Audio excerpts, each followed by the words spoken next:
Today, we're going to be taking a look at some FNAF fan games that just kept getting better as they went on. Instead of running out of ideas, these games constantly introduced fresh mechanics, new surprises, and bigger moments with every passing night. Some of these saved their very best content for the end, so let's dive into them. One of my favorite genres of games is roguelikes. I also, as I'm sure you could have guessed, really like Five Nights at Freddy's games. I've only built a whole career off of it, so I'm sure you could have figured that out. So I bet you can imagine my pleasant surprise when I was told that there was a Five Nights at Freddy's game that was also a roguelike. The moment I learned of this, I downloaded it as fast as I could and started filming videos because I just knew even before playing it that it was going to be getting a Dexter White video, and here we are now. You guys know what game I'm talking about. You can see the length of this video. I very clearly like this game a lot. So sit back, relax, and join me as we dive into the chaotic world of Too Many Nights. Unlike most FNAF games, Too Many Nights doesn't follow any storyline or the typical FNAF formula. Instead, it acts as an endless minigame that doesn't stop until you fail.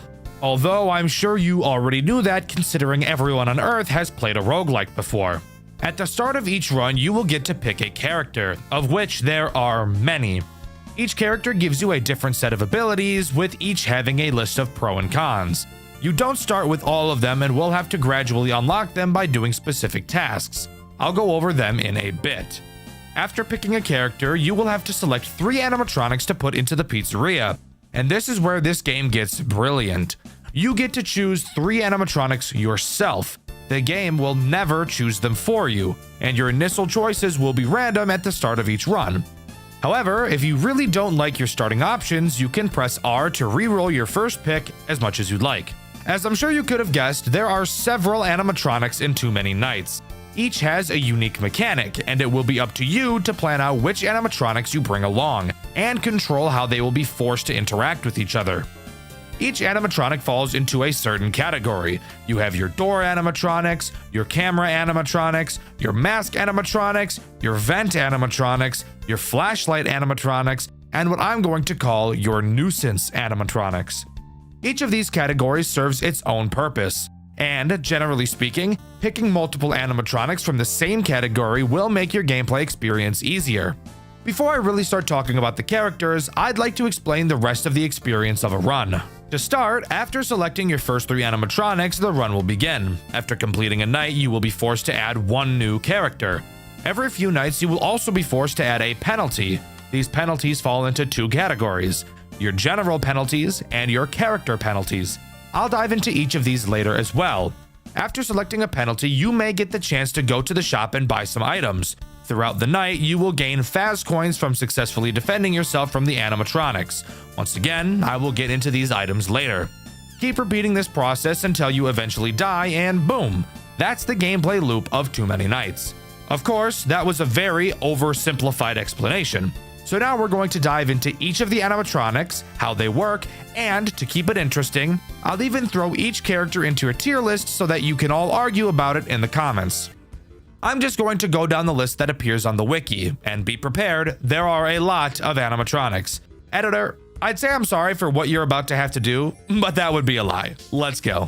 Freddy is a camera animatronic, aka my personal least favorite type of animatronic. Freddy will start on stage and make his way towards your right door. All you have to do is occasionally stare at him on the cameras to make him go backwards. I'm sure you can guess why I'm not going to like a majority of these camera animatronics. If he ever reaches your door, he will never leave, and you'll be forced to keep it closed for the rest of the night or die. Freddy also has 5 penalties that have the option to be chosen when you have to select a penalty.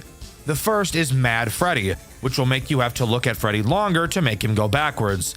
His second penalty is Branched, which gives him a chance to be able to attack your left door as well. And when you're playing this game, you will very quickly fall into a pattern, so having a character be able to switch up on you like this would very obviously throw you off. Stare Down is another Freddy penalty. This one is horrific.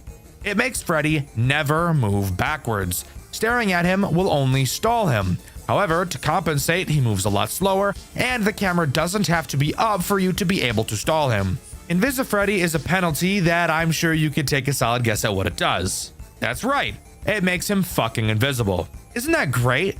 Sure, a sound cue is added to his movements, but fuck that. That just sounds like AIDS. Finally, we have nuh-uh, a penalty that's just so silly. When Freddy gets to your door, he will prevent the door from ever closing again throughout the rest of the night. Isn't that awesome? No, it isn't? Yeah, I know. Don't choose this one if you can help it. Overall, I'm not a fan of Freddy, but without penalties, he isn't the worst character in this game, so I'm going to give him a C tier. Bonnie is a door character, aka a character I usually like to pick. Bonnie starts on stage and makes his way to your left door. Once there, a sound cue will play and you'll have to close the door and stare at him on the camera until he goes away. Then you can open the door again. Incredibly easy character, however he does have 3 penalties.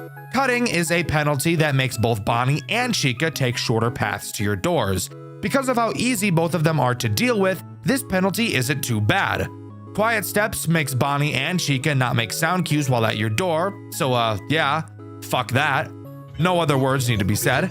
And finally, flip side is a penalty that will make Bonnie and Chica swap doors immediately after leaving the first door. Easily the second worst penalty these two have. Speaking of Bonnie and Chica, Chica is literally identical to Bonnie, except she attacks the right door instead of the left. And because of this, and how quick I am to pick these two, I'm putting both of them in S tier. Foxy isn't the worst character I've seen, but I did avoid choosing him for a very long time. Foxy will try to leave his stage in the ticket booth. Have your camera on him to stall him. If you don't, he'll charge at your door and bang on it, and make you lose a poop sock full of power. Foxy has 3 penalties and 1 item, which is pretty cool.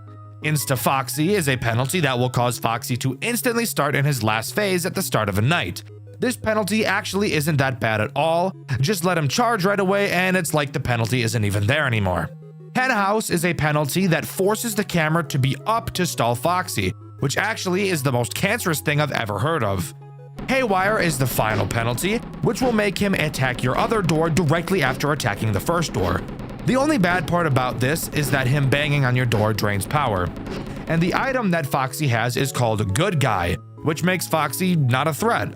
Looking at him will make him progress, and when he comes to your office, he'll give you a nice little gift like a good boy. Because of how much of a non-issue he is if you balance him properly with the other characters, I'm putting him in B tier. Mangle is a vent animatronic, and she's honestly not that big of a problem. She'll move through the cameras into one of your vents. All you have to do is put your mask on when she's in a vent. She will enter the office for a short period and then leave. I personally hate having to use the mask in this game, so I try my best to avoid characters that force that, but Mangle is probably the easiest of them. Mangle does have 3 penalties. Anger management is a penalty that makes looking at Mangle speed her up. Aggressive Mangle is a penalty that makes Mangle force you to put the mask on for longer. And finally, slithering in is a penalty that causes looking at Mangle in the vents to make her immediately appear in your office. Overall, I hate the mask mechanic. However, Mangle isn't the worst mask character in the game, so I'm giving her a C tier. Caroline, or the marionette, behaves exactly how you'd expect her to. She's a music box. Hooray! Who could have expected that? If the music box winds down, for the rest of the night she will randomly teleport to a camera with a sound cue at random intervals. You will have to find her and stare at her if you don't want her to kill you. She does, however, have a whopping 6 fucking penalties, so that's just amazing. Let's go over all of them quickly. Winding down makes you have to wind the music box for longer. Moving box makes the music box move to a random camera every time you pull the camera down. AIDS. Muted music makes her not make a sound cue when she teleports to a camera. Show Stealer gives you less time to find her while she's away from the music box. Last Stand is really ass, by the way. When it turns 6 a.m., Caroline will teleport to a random camera, and the night will only end once you find her. Dude, there's nothing I can do about that. I can't do anything about that. That's just fucking cooked, bro. I can't do nothing about that. And finally, the worst penalty yet, Caroline Carousel, which will make her be away from the music box the entire night. Genuinely, never pick this penalty. Caroline is definitely annoying, but in all honesty, the music box is pretty forgiving until much later nights. So, because of this, I'm only putting her in D tier. Lizzie is the first non-FNAF canon character we'll be talking about. Fun fact, there are a lot of non-canon characters, but I think that's what adds to this game's charm. Lizzie herself isn't actually the threat. She spawns down bitty buds in your office while your camera is up. Simply hold your flashlight on them and they'll disappear. If there are too many, they'll call Lizzie and she will then kill you. Lizzie has 2 different penalties as well. Speedy Bud will make the Bitty Buds call Lizzie to your office faster, and Help Wanted will turn the brightly colored Bitty Buds into dark colored plush Lizzies, which are much harder to see in the very purple office. Lizzie is one of my favorite characters to see in my runs. I love flashlight characters, and I really love office characters, so because of this, I'm giving her S tier. BB is a bitch, but I'm sure you didn't need me to tell you that. And of course, they gave him the worst mechanic of all time. At random times, he will teleport to a random camera with a sound cue. Hello? You will have to find which camera he's on and hold the flashlight on him. Bye-bye. If that wasn't bad enough, his penalties make him even worse. Mute BB makes him not make a sound cue, which is actually just fucking torment. Don't pick this. I'm Moving will make him teleport to a second camera after you find him the first time. Little asshole. And Aggressive BB will force you to hold the light on him for longer. Literally, fuck that. I'm sure from the tone in my voice, you can tell I really don't like BB, so because of that, I'm obviously giving him an F tier. Sparky the dog is a camera character that makes me piss blood. He's in the storage room and has 4 phases he will move through before appearing in your office and forcing you to put the mask on for a decently long time. To prevent this, all you have to do is stare at him on the cameras, something I've already made clear I'm not a super huge fan of. He also has 3 penalties if your urine wasn't already red enough. Mad Sparky will force you to look at him on the cameras for longer to push him back. Sparky Speedy will make Sparky move faster, obviously. And Aggressive Sparky will make you put the mask on longer if he enters the office. I don't like camera characters. I hate the idea of staring at a character to stop them. D tier. Percy Poodle, yes, from Playtime with Percy, is easily one of the best characters in the game. Being an office flashlight animatronic, all he does is have multiple phases in front of the big office window. He'll start pounding on the glass in his final phase, and you'll then have to hold the flashlight on him to make him go back. He also only has 2 penalties, and both of them really aren't that bad. Aggressive Percy will make him only go back to his last stage the first time you deal with him, but only the first time, so who cares? And Mute Percy makes him make no sound cue when he's pounding on the glass, so just open your eyes and this won't be a problem. Percy is simple. Percy is always an easy pick. S tier.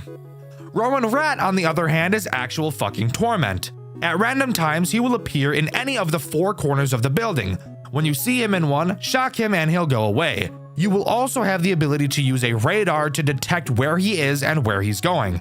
Oh yeah, and you only have a certain number of shocks, so that's just terrible. He has 4 possible penalties, and all of them are worse than death. Aggressive Rowan gives you less time to shock him. No radar removes the fucking radar, making you constantly have to check all 4 corners yourself. Less shocks obviously gives you less shocks, as the name would suggest. And Invisi-Rowan makes him fucking invisible. Fuck that. Never in a million years am I picking that shitty option. Rowan by himself isn't the worst, but if you get any of his penalties, which will happen eventually, he becomes a nightmare. So I'm putting him in D tier. Maple is almost a good character, but because it's not the only character you'll be up against, it's hard to find it as an attractive pick. At the beginning of each night, it will require you to collect a certain amount of plushies. This number increases with its AI value. You will then have to search around the cameras for these plushies. If you don't find them all before 6 AM, it'll kill you. Amazing mechanic, but again, it's not the only one, so it's really just more of a pain in the ass. It does have 3 penalties. What are those? Well, Early Killer will have it check if you have the plushies at 5 AM rather than 6. Hidden Counter will literally just make it not tell you how many plushies you need to find, which is bullshit. And Restock will add a timer to how fast you need to find the plushies. If you don't find them in time, it'll re-hide all the plushies again, forcing you to find them all in pretty much one go. Again, it's not the worst, but can easily get out of control on later nights when you start to only focus on certain cameras while it has the large plushie counter. So I'm going to give it a C tier. Noelle is another very interesting character that easily has the chance to be forgotten about. When you start the night, a pair of scissors will appear on a random camera. At complete random, Noelle can appear in the office with a sound cue. When it does, you need to find the scissors and click them to make it go away. The scissors will then teleport to another random camera. If you don't click the scissors, it'll force you to put the mask on for a few seconds, which is a long time in this game. Noelle, of course, has 3 penalties. Pull down will make it forcefully pull down the camera when it enters your office. which could honestly be seen as a good thing. Bro, that's not okay. I fucked myself. Having the force pull down from Noelle mixed with the Roby absolutely fucking creamed my ass, dude. Aggressive Noelle is terrible. When it enters your office, if you click any camera aside from the one with the scissors, it will immediately make you put the mask on. And Crazed Teddy will cause it to insta-kill you instead of putting the mask on. A certain item does affect Noelle, however. If you have Chill Pill, you will get 4 additional seconds to put the mask on when it attacks you, which is a lot of time in this game. I'm not a huge fan of Noelle, especially not when it has aggressive on, so because of this, I'm going to put it in C tier. Melatonin is a real bitch of a character. It moves around the cameras, but it's invisible when it does. You'll hear it laughing in one of your ears, and on the 3rd laugh, you'll have to close the door of whichever side it's on until you hear it leave. It has 2 penalties that just serve as the salt in the wound as well. Switch Up is easily the worst. Before it moves, you'll have to check the dining room to see a counter for how many laughs it'll have before attacking, now being randomized from 2 to 4. Unplanned only makes its first laugh on the correct side, needing you to remember which side it was originally on. I don't like characters that I can't see. I also find it really hard to keep a timer in your head like you need to do with Melatonin, so because of this, I'm putting it in D tier. Lydia is a dog. She'll be in the ticket booth in a fucking cage where she belongs. When you hear her banging on the cage, you'll have to take her out like Ol Yeller. Just kidding, you actually just have to hold the cage until that dumb mutt shuts up. The wiki for some reason doesn't have a page for her, and since I avoided her at all costs, I actually never experienced any of her penalties. But if I had to guess, I'd bet one of them makes you hold her cage for longer and another makes her not make noise when she's attacking. But going off of how I know her to be with no penalties, I'm going to put her in C tier. Amber is a character that at first didn't seem too bad, but will very quickly become a run killer. She begins at the entrance. At random times, she'll hold up a playing card with a suit on it. You will then have to click the corresponding suit on the cameras or she'll kill you. The 2 penalties she has might actually be the most evil ones in the entire game. Follow Suit will give her the ability to have more than 1 card, and 52 Pickup will make that number of cards she can hold literally be any number, which is so retarded I can't even begin to explain why you shouldn't pick this, so just don't. I thought Amber would be great, but I very quickly started to avoid her whenever I could. C tier. CG is annoying, a nuisance character, but not very hard to deal with unless you get unlucky. She will randomly move around the cameras, and if you look at her on the cameras for too long, she'll make you put the mask on for a really, really long time. Her penalties aren't really the worst, however.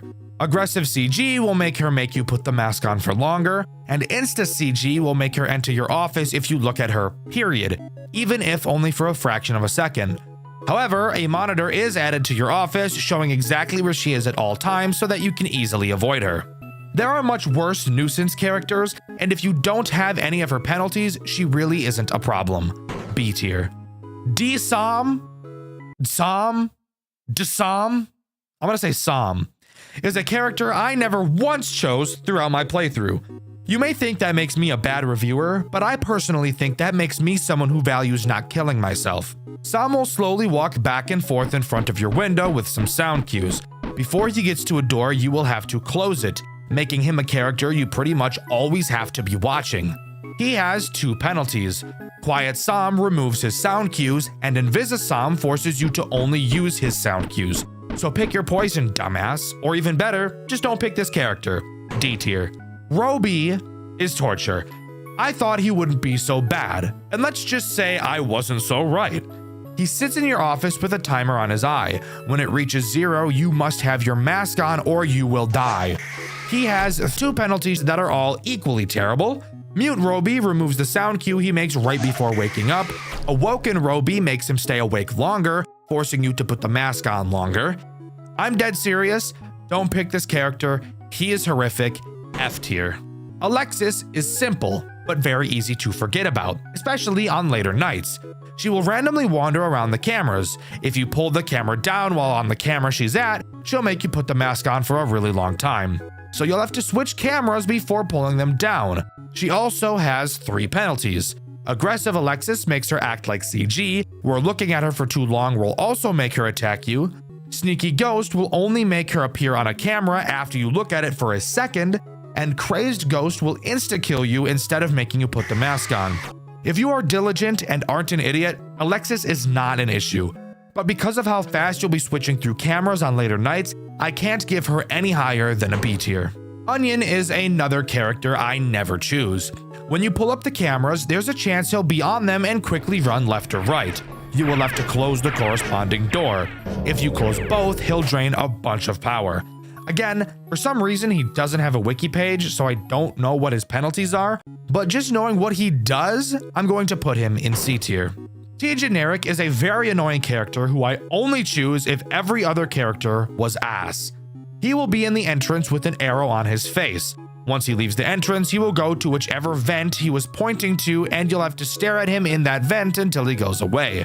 If he gets into your office, you'll have to put the mask on for a very long time.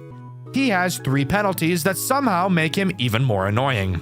Crazed Robot will make him insta-kill you instead of putting the mask on. How About I Do Anyway will make him enter your office regardless of if you looked at him in the vents or not. However, if you did look at him, you'll have to put the mask on for a shorter amount of time. And Glitched will make T Generic sometimes switch what vent he's going to, making his arrows completely useless. He's a character that breaks the rules and that breaks my balls. D tier. Kaiden acts in much the same way as T Generic. He'll start in the entrance holding a sign with an arrow pointing left or right. Once he leaves with a sound cue, you'll have to close whichever door he was pointing to.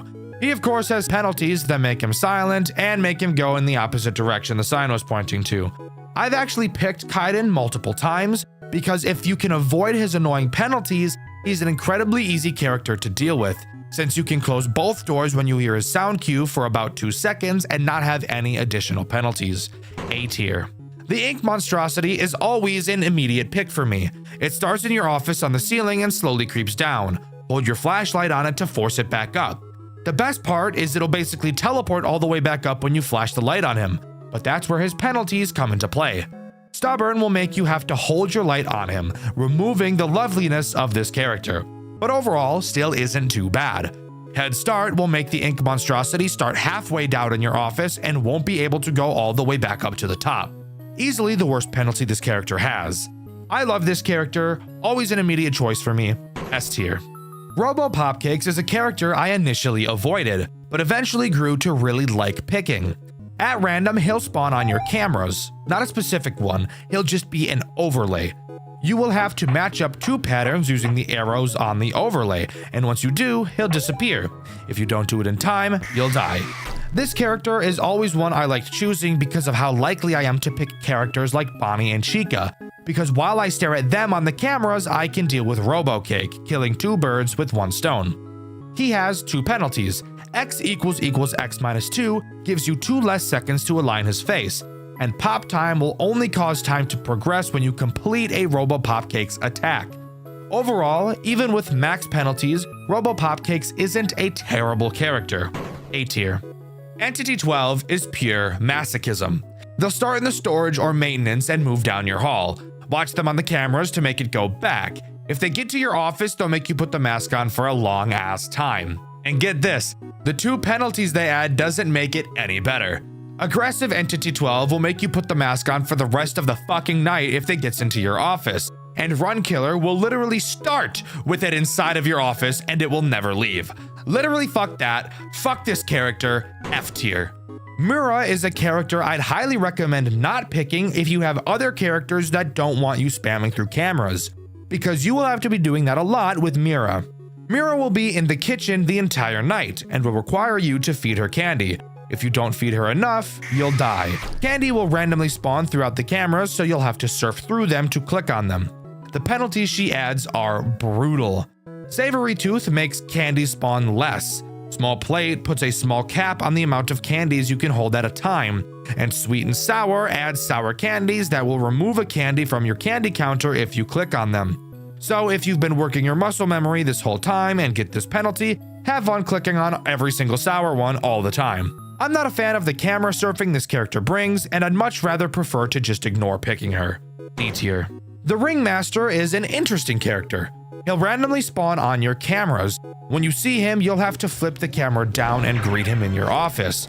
If you switch cameras, he'll make you put the mask on for a long time. Crazed Magician is a penalty that will make clicking off of his camera just instantly kill you.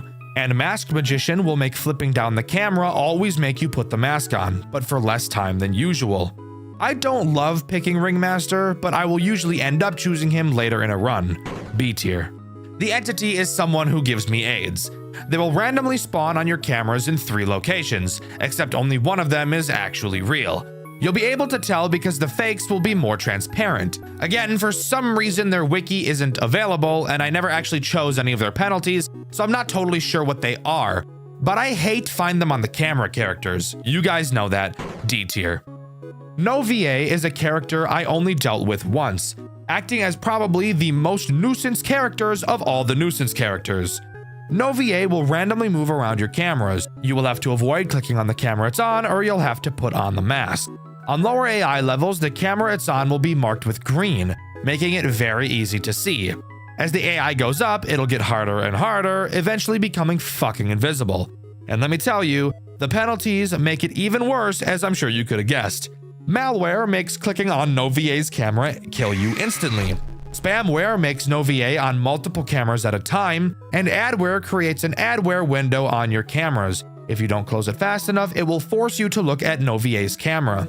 I actually think this character is really cool, and I think that its penalties are actually super interesting. Aside from malware, that one is AIDS. I still don't love picking this character though, because I hate mask characters. So because of this, I'm giving no VA C tier. Moldy is a character that is a really good pick for early game, but late game will easily become a character you will forget about. Whenever you pull down your camera, there's a chance he'll be in your office. If he is, you'll have to hold your light on him for a while, or you'll have to put the mask on.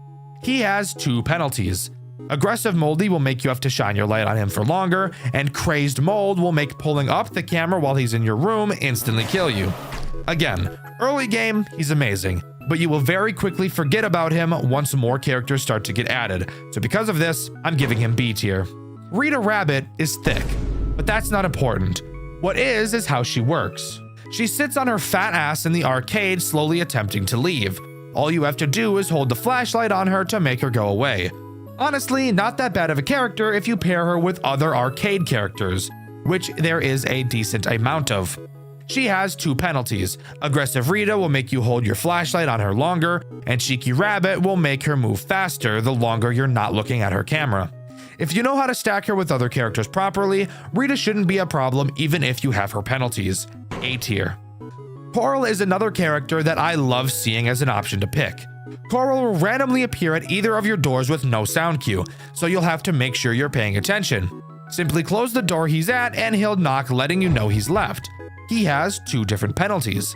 Blinding will make you additionally hold the flashlight on him for a while, and making sure will force you to have your camera down while the door is closed in order for him to leave. I love this character, he's super easy to deal with, S tier. Shrimp is another character that just makes me giddy with joy whenever I see her. Shrimp will occasionally spawn some shrimp food in your office on either side. Whichever side it's on is the side you have to close the door of until the shrimp food disappears. The 2 penalties she adds are easily some of the best to deal with. Big Shrimpin' is a penalty that will cause the shrimp food to have the chance to be really big. If it's really big, you just have to close both doors. And Small Shrimpin' gives the food the chance to have the lid off. If it is, all you have to do is close the door to the opposite side of the food. Shrimp is incredibly easy to deal with, she's satisfying to deal with, and she doesn't use the fucking cameras, which I love. Easy S tier. Worm is the next character we have to talk about, and I avoided this guy like the plague. I was very scared of how it was going to work, so I never actually ended up using it. Worm will start in the dining room and go down your right hall and will stay there until you open the door. When you open the door, it'll crawl through your office. Avoid looking at it either by using the mask or looking at the cameras until it leaves. It also has 2 penalties. Snail makes it move across the office slower, and Digger will make Worm add another bar of power usage while it's at your door. Worm just seems like a character that would completely disrupt the flow of the night, and because of that, I'm putting it in D tier. Kyle and Bob are the 2 next assholes I want to talk about, and these guys are weird. and also really shitty and confusing, and I don't fully understand them. Kyle and Bob are two separate animatronics, but they work in tandem. Both of them are vent characters. If Kyle, the yellow one, enters your vent, you have to look at him on the camera or he will enter your office and make you use the mask. If Bob is in your vent, you can't look at him on the cameras or he'll enter your office and make you use the mask. The only problem is, I was never able to figure out how to tell which one entered the vent. At first, I thought maybe they'd alternate and I'd have to remember, but then during one run, Kyle attacked twice in a row. So I'm thinking there has to be something I'm misunderstanding about these two. Of course, they each have two penalties. Crazed Sun makes them instantly kill you if they enter your office, and Eclipsed will make one of them invisible while the other is in the vent. I tried to like these guys, but because I'm retarded and can't fully figure them out, they were never for me. D tier. Magi is a pretty interesting character. He will consistently walk back and forth in front of your window. At random, he will make a sound cue letting you know he's about to attack. Come on, go, go. When he does, you have to close the door to the side he's on, leading to you needing to keep track and remember which side he's on at all times. This isn't too bad for someone like me who tries to be able to stay in the office as much as possible. Magi has 3 penalties. Reach around will change the way his sound cues work. If he says surprise or you won't see this one coming, you will then need to close the door to the opposite side he's on. This can be confusing for obvious reasons. Do it myself is a penalty that will make Magi attack the opposite door whenever you deal with his puppet the first time. And Invisimagi makes him fucking invisible, as I'm sure you could have guessed. Magi is not my favorite, but I have no problem picking him later in the run when things are getting tight. B tier. Mallory, on the other hand, is torture. She stays in the ticket booth. At random, she will hold up any amount of fingers on one hand.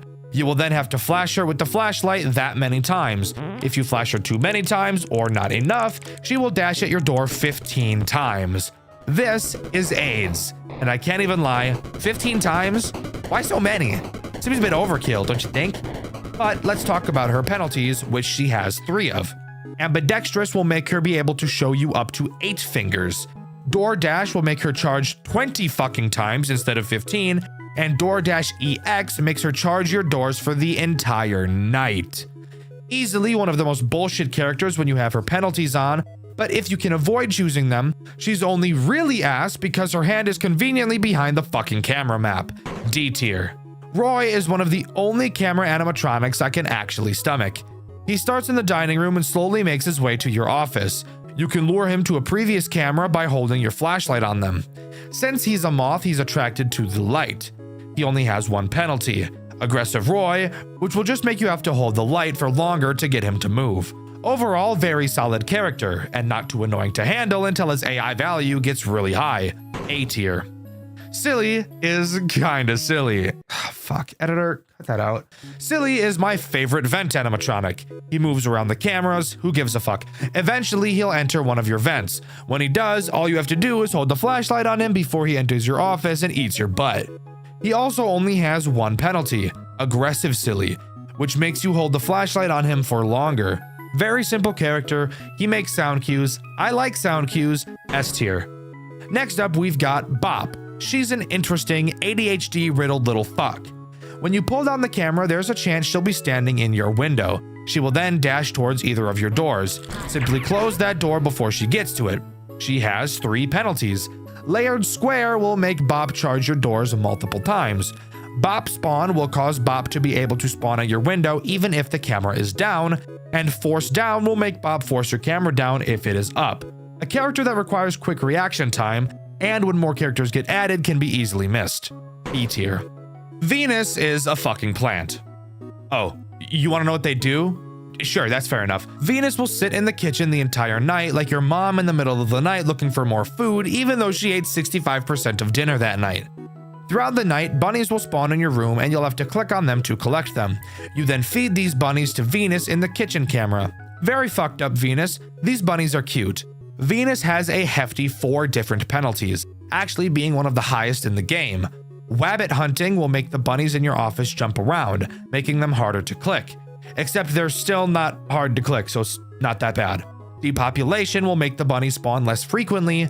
Wanderer will make Venus randomly move around your cameras instead of camping the kitchen, and Mako will add Venus's friend Mako into your office. If you click on him, you'll die. Venus is very fun to play with. Their mechanic is satisfying, clicking on the bunnies is fun, and even most of their penalties aren't too bad. S tier. Cyrex is the next character we need to talk about, and I absolutely hate her. She starts in the ticket booth and slowly makes her way to your office. Before she gets to your office, you'll have to go to the ticket booth camera and call her to your office manually and then put the mask on. If she gets to your office by herself, I'm assuming you can guess what happens. And if you couldn't have already guessed, her penalties aren't much better.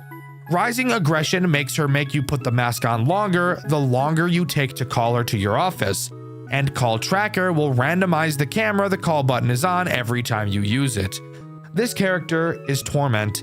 This character is Anguish, F tier. Next we have Ellie, another character so potently AIDS I fear even talking about her. Her goal is to chew the wires in the storage room to cut your power. You will have to watch for her in either hall. When she's in one, you must make sure the door on that side is open and shake a box of snacks on that side of the office to lure her inside of the office. She will leave shortly thereafter. If your office door isn't open when you lure her, she will bang on the door and drain your power. She also has 3 penalties if this didn't already sound terrible enough. Shaker will force you to shake the bag of treats longer.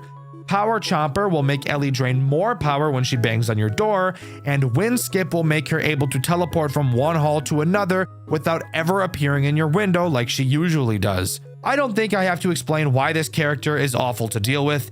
The rules that go along with her are far more complicated than any other character, F tier.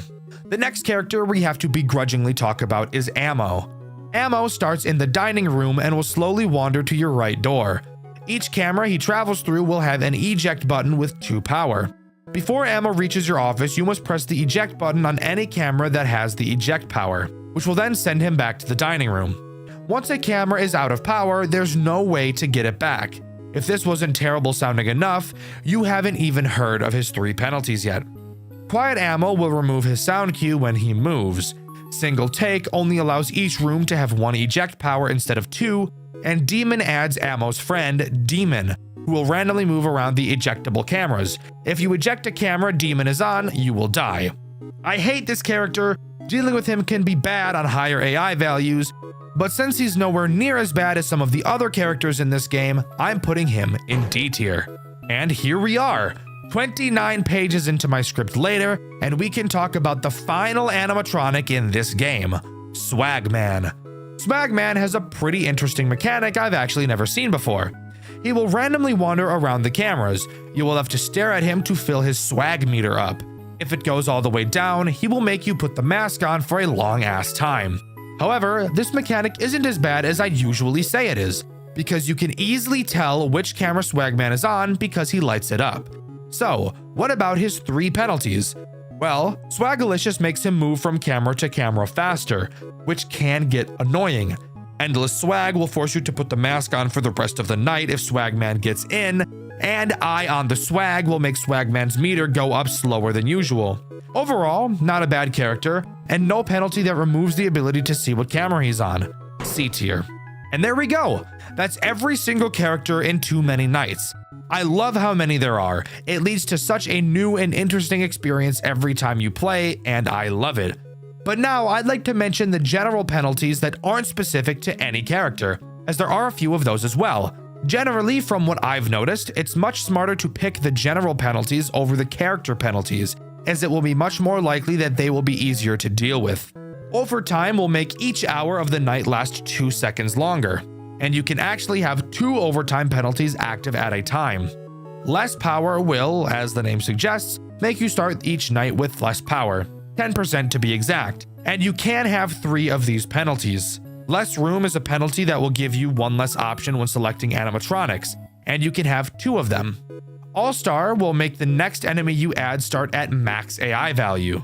Stranger Danger will add a random character you don't already have at a very low AI value, and Midnight Motivation will make all characters' AI value increase at 3 AM. All-Star, Stranger Danger, and Midnight Motivation are probably going to be penalties you always want to avoid, but I personally don't think the other characters are that bad. Next up, I'd like to talk about the characters that you can unlock to play as. because if you remember, each character has different pros and cons for you to choose from. To start, each character has a different amount of lives they'll start you with. Getting jump scared by an animatronic will cause you to lose one of these lives, giving you multiple opportunities if you mess up. And of course, I'll be putting these guys on a tier list as well. The first character you will have by default is Michael. He gives you 3 hearts and has no abilities. He's as basic can get, really. D tier. You also, by default, have 3 other much more interesting characters. The first being Elizabeth. She gives you 4 hearts and forces the enemies to have their AI values increase slower. But as a con, you'll receive half the amount of coins you usually get. The low AI value honestly makes her pretty valuable, but of course, never being able to buy anything is never fun. C tier. Evan is the next auto-unlocked character. He gives you 3 hearts, makes all enemies start on a higher AI value, but to compensate, nets you 1.5x more coins, which will be nice for when we talk about shops later in the video. High AI values are never super great, especially if you're dogshit at FNAF games like I am, but overall he is nowhere near the worst character to choose. C tier. Cassidy is the last character you'll unlock by default. She only gives you 1 heart and makes every single enemy start at maximum aggression, and forces you to pick a penalty every single night. She also will never allow you to see shops. Instead, you can use your money to remove penalties and animatronics. I don't care that you can remove things. Having to pick a penalty every night whilst also only having 1 heart is pure AIDS. F tier. Henry is the first character on the list to unlock. However, you can unlock them in pretty much any order you want. Henry is unlocked by beating at least 1 night while using Michael, Elizabeth, Evan, and Cassidy. Something that should be very easy to pull off. He gives you 3 hearts and gives you way more options when picking enemies, penalties, and shop items. However, you will be forced to pick more enemies and more penalties. The last thing you're going to want to do is give yourself more threats. So even though your option pool is bigger, the cons outweigh the pros here a lot. D tier.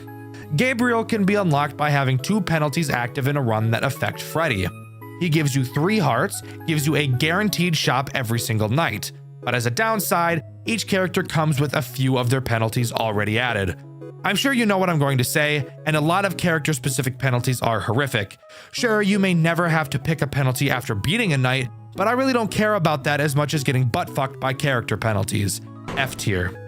Jeremy can be unlocked by getting a power outage on night 3 and beyond and still surviving the night. Generally one of the harder characters to unlock. He gives you 5 hearts. You start the run with 500% power instead of 100%. The nights are shorter than usual, but as a downside, your power carries over from night to night. But don't let that fool you.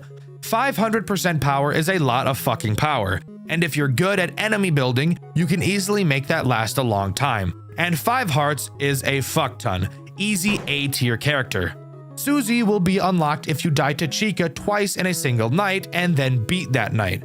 She gives 3 hearts. Each enemy starts at max AI value, but you gain 1 life after you beat a night. Now, at first glance, this may sound really bad, but I actually had my second best run ever using Susie, and it's 100% because of that life gain.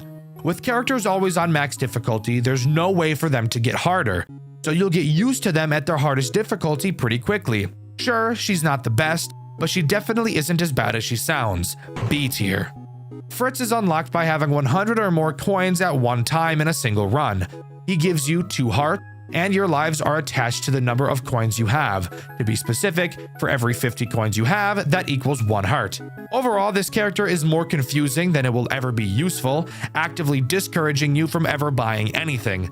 You're better off just using Michael, as there's no real downside. D tier.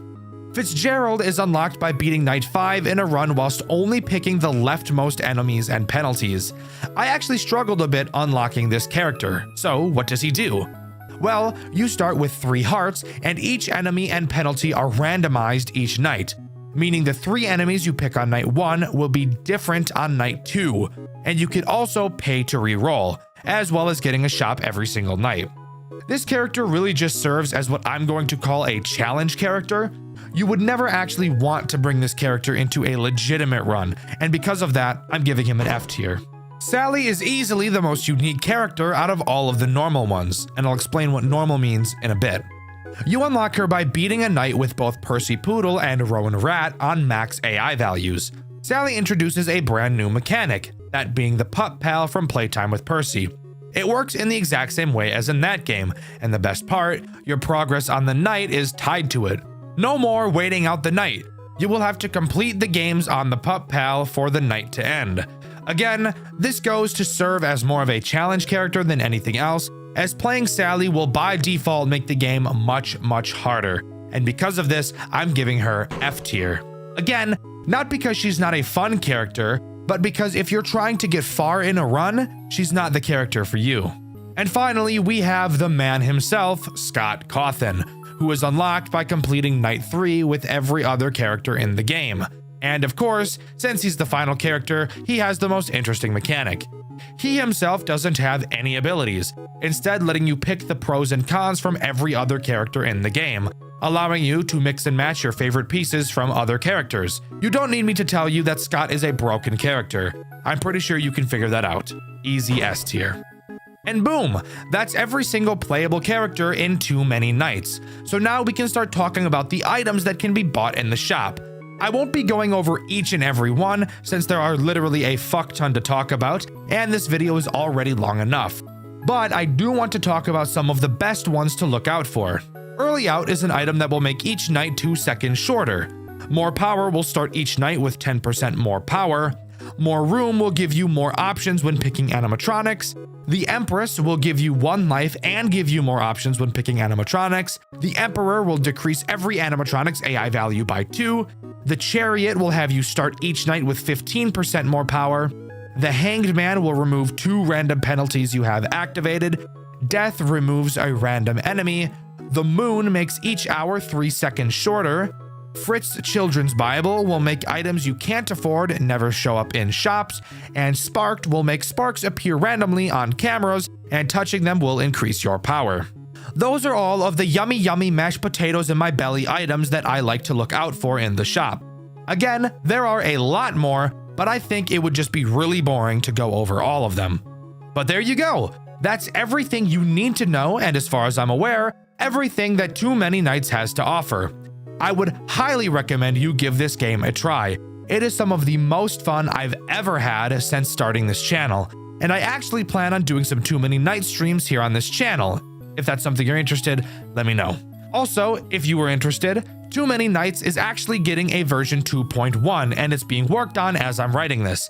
I'm super excited to see what it has to offer once it's fully released. This game is so incredibly unique and combines 2 of my favorite game genres of all time into one amazing game. The art style is unique, the community input is fantastic, and of course, the gameplay and gameplay loop are impeccable. 2D FNAF fan games, something you don't see all too often in the mainstream. A few well-known titles may come to mind. Maybe you think of Playtime with Percy, One Night at Flumpty's, or maybe Too Many Nights pops into your head. However, as of recently, I'm sure there's another very popular 2D FNAF fan game that you can think of. One that's made the rounds in my comment section so much that I can't release any video without getting asked to cover it. Five Nights at Frederick's. I was honestly expecting to not like this game, and no, it's not because it's popular. Do you ever get that feeling where you look at something and you just feel like you're not going to like it? Food is a great example. Sure, I've never tried a Brussels sprout, but I can guarantee you that I'm not going to like it. This is the feeling I had when I first looked at Five Nights at Frederick's. And oh boy, am I ever glad you guys wouldn't shut up about it. Because it has easily become one of my favorite FNAF games of all time. Sit the fuck down and listen to me, a 20-year-old, fully grown man, ramble about a game made for children once again.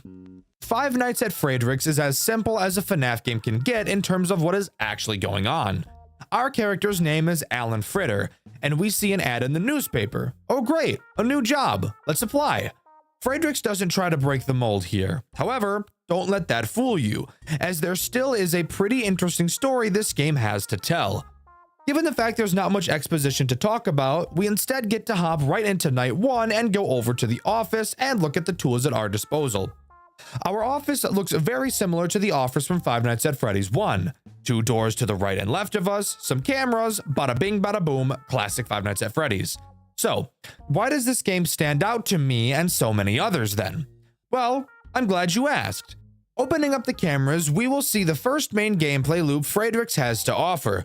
Going to the kitchen cameras, we will see that we're able to make pizzas. This will very quickly become the biggest priority in the entire game, but I'll go into more detail with it when it becomes relevant. But to keep it simple, always make sure you have a pizza cooking. When a pizza is done cooking, you will be able to hear a ding sound cue. That lets you know that you need to start making the next pizza. You'll notice that the doors in your office are replaced by lasers. This is one of the many interesting quirks this game has. Let's go over a few other fun stuff in the office. Occasionally, when you flip up the camera, some things have the chance to change in your office. For example, the main poster can change to have references to other fan games such as Five Newfangled Nights, Five Nights at Frick Bears 3, Not Bear, and Too Many Nights. I think including references to other fan games really helps pull the community together, which I really like. With that out of the way, now we can dive into the threats this night has to offer, starting with this game's Bonnie, or as this game calls him, Bernard das Karnickel.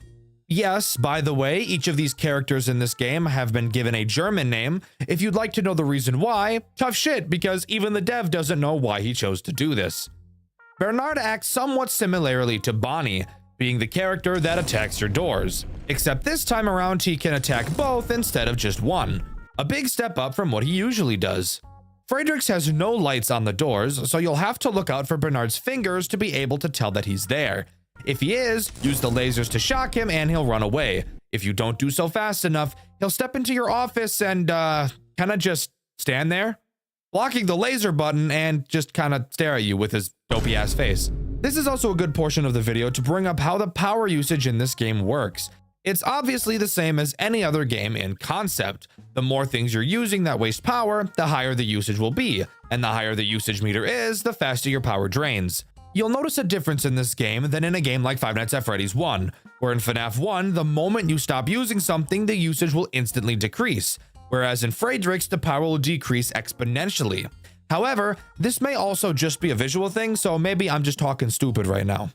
This night also introduces Chica, or as this game calls her, Clara das Kuchen. Clara is the reason why cooking the pizzas is so important. Clara will enter the kitchen. If a pizza is not cooking, she'll take charge and start cooking one herself. Except there's something really funny about that. And that's that she literally fucking sucks so bad at cooking you would not believe it.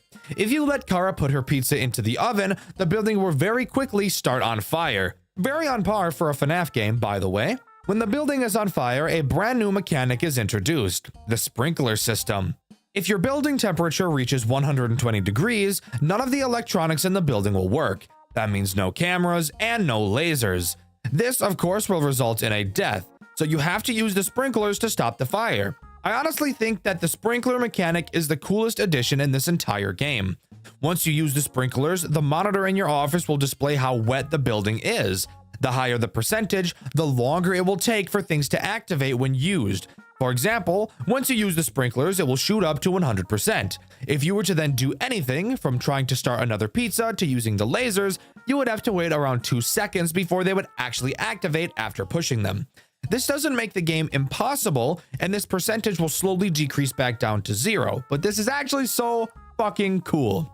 It's something I don't think I've ever seen before. If you fail a mechanic in the game, instead of just losing, you're given the opportunity to correct yourself. However, it does come at the cost of needing you to react even faster until the wetness goes all the way back down. Yes, it does make the night stressful, but I think it's super cool and once again is my favorite mechanic in the entire game. Let me know what you guys think about it in the comments below. There are actually no post-night minigames in Friedrichs, which honestly feels weird to say since I usually spend a pretty decent amount of time in each video talking about them. But since there aren't any, I'm safe to move on to Night 2. God, this game just makes my days so much better. Night 2 introduces 2 new threats. Let's talk about the character you'll recognize more first. Foxy, or as this game calls him, Felix der whatever the fuck, I'm not gonna try to say that. Surprisingly, Felix wasn't given a Foxy-like mechanic. Instead, he almost does the opposite. Kind of. Where in FNAF 1, the more you watch Foxy, the less he moves. Felix is the opposite. The more you watch him, the more he moves. And in much the same way as Foxy. And by that, I mean you don't really have to be looking at him, but rather just have the cameras up. You see, Felix might just be a little bit of an autistic fellow. He really likes this spinning casino wheel. So much so that he will get very upset when it's not spinning. Depending on the difficulty setting, you will have a predetermined number of times that you can flip up the camera before the casino wheel stops spinning. And when it does stop spinning, Felix will haul ass to your office to politely ask you to spin it for him again. He's checking up. He's like, please turn the wheel back on. I like it when the wheel is on. When he's in your office, he'll block the laser button, preventing you from keeping Bonnie or another character we'll mention later out. To spin the wheel, all you have to do is go back over to the camera and push the spin wheel button, where he will then sprint back out of your office to continue watching it spin. Felix and his mechanics remind me in a way of Clara, a general timer that counts down to an event that will make your run more difficult, and its fix is to just click a button on the camera. Now, you might think that because of that, I'd call this a lazy design, and while technically yes, it is pretty much the same recycled mechanic, I actually think that it makes the gameplay loop more enjoyable. Why? Well, Five Nights at Frederick's gets you into what I like to call a flow state while you are playing. Every single mechanic in this game works together to make the entire experience feel satisfying to play. Most mechanics in this game are reaction-based, which is something I like to think I'm pretty good at. This leads to a very smooth feeling gameplay loop where yes, it is challenging, however, you almost always feel in control and every single interaction feels solid and responsive. The other threat this night adds is the endoskeleton in the back room, or as this game calls it, Endoskelet. Endoskelet behaves exactly how Bernard does with a small twist. He too will attack either of your two doors, but instead of blocking the button like Bernard, Endo will butt bang your power usage and force it to stay completely full until you inevitably die. I personally think that Endo has the weakest mechanic out of this entire game. However, one thing I do appreciate about him is that at least he has the decency to make a sound cue when he arrives at your door, unlike fuck-ass Bernard. Now, you might think this game seems way too easy. You never have to check the cameras until you either A, hear a very distinct sound cue letting you know to bake a pizza, or B, if Felix runs into your office, and usually, I'd agree. Up until this moment, the game is overall pretty easy, but we have yet to introduce a character that will force us to use the cameras and probably make your butthole pucker more than just a few times. So let's move on to Night 3. Night 3 introduces the main attraction himself, Freddy. Or of course, as you already know, this game calls Frederick Fazbear. Frederick is bolted to the stage. So that may lead you to ask the question, how is he even a fucking threat if he can't leave the stage? Well, you see, there's actually a pretty interesting plot twist here, and that's that the game fucking lied. Frederick is bolted to the stage, however, that doesn't prevent him from moving at all. He'll jump up to the vent on the ceiling and start pulling his way through towards your office. You'll be able to see him go through 3 distinct phases on the cameras. Once he reaches stage 3, you must use the lasers to shock him, which will then cause him to go back to the stage where he will promptly try again. What this mechanic does so well for the game is force you to look at the cameras, giving Frederick synergy with Felix. Now, I have to be transparent here. There is a sound cue that plays whenever Frederick enters a new phase in the camera. However, it's pretty damn quiet, and with how frequently characters will be screaming from being shocked, music playing loud as fuck in your ear, as well as a multitude of other things, it will probably be very common for you to just not hear these sound cues because of how faint they naturally are. Now, of course, if you have God hearing, then checking the cameras is literally only necessary when a pizza needs to be baked, Felix needs the wheel spun, or Frederick needs a good shock. But I honestly feel like this mechanic really ties the whole gameplay loop together. So, what could the game possibly do to spice the gameplay up from here? Oh, for fuck's sake, the power went out. Oh, fuck you! Fuck you! Hold on. What the fuck? More specifically, just the lights. Yeah, That's right. The gimmick of Night 4 is that the only way you can see is through a flashlight that follows your mouse. The cameras will be dark as well, making it harder to see some of the characters. Let's just take a moment to talk about how fucking genius this mechanic is. The only other FNAF game that I can think of that does this is Showman's, and it was brilliant there as well. Without literally changing anything about the game, you've just made it much more challenging, especially when it comes to Bernard. Oh my god, Bernard. Bernard is the sole reason this night is even remotely difficult. If you remember from earlier, Bernard doesn't make a sound cue when he's at your door. He's also one of the characters that doesn't have glowing eyes. So this brings up the question, how are you supposed to be able to tell he's at the door if you can't see him? I want you to take a good long look at this image right here. Do you see it? Yeah, that's Bernard's hand. That's all you get to be able to tell if he's there. Obviously, looking at it now, it seems so clear. How could you even miss that? But let me tell you, when you're in a game, focusing on managing all the characters at once, this little detail could very easily end a lot of your runs. And that was totally the intention. And I think that's really cool. Again, making the game harder without drastically changing anything. It's awesome. But if you manage to complete Night 4, an unknown figure will appear in front of you and roar, flinging you to the back of the office where you'll fall into a spring-lock suit and fucking die. What the fuck? Yeah, I'm not kidding. That's what happens. And this leads perfectly into Night 5. Night 5 has you awaken, finding out you're not dead inside the suit. Getting back up, you notice the figure that caused your death was Golden Frederick, the final boss of this game. Using your new powers from the suit, you fucking punch him in the face and he runs away like a bitch. Get ready, guys. Let's talk about the most frustrating character Five Nights at Frederick's has to offer, Golden Frederick. Night 5 is easily my favorite night in the entire game. This is the night that really shows off the flow state you can get into while playing this game, and I'll explain why as we go. To start, let's go over how Golden Frederick works. Golden Frederick has 4 means of attacking you. The first attack has him go to either of your doors like Bernard. A noticeable sound cue will play, that being him laughing, which by the way you should get used to because he's going to be doing that a lot throughout this night. Deal with him by using the lasers how you'd expect. The next mechanic has him dive into the vent like Frederick. Deal with him the same way you would Frederick, just by using the laser. Now we can talk about the other 2 attack methods that aren't seen anywhere else in the game. The first has him appear in your office. When he does, simply fucking punch him in the face. As you can tell by the look on his face after doing so, he is so incredibly shocked that you would even have the balls to attempt something like that. So insane, so he will quickly leave. The final attack, the most soul-sucking, fuck-ass, bitch-ass mechanic. I want you guys to take a guess what he could possibly do. That's right! My least favorite fucking FNAF mechanic ever designed! Teleporting to a random camera and having to search for which one he fucking went to and stare at him until he goes away. Fredericks, you were doing so well. Why'd you have to do this to me? Why'd you have to bend me over and just fuck me right up the ass? Why? Why add this mechanic and blow up my internal organs like the goddamn 4th of July? I'm basically holding your fucking prison wallet. Go find him on the cameras. How about you go find my nuts?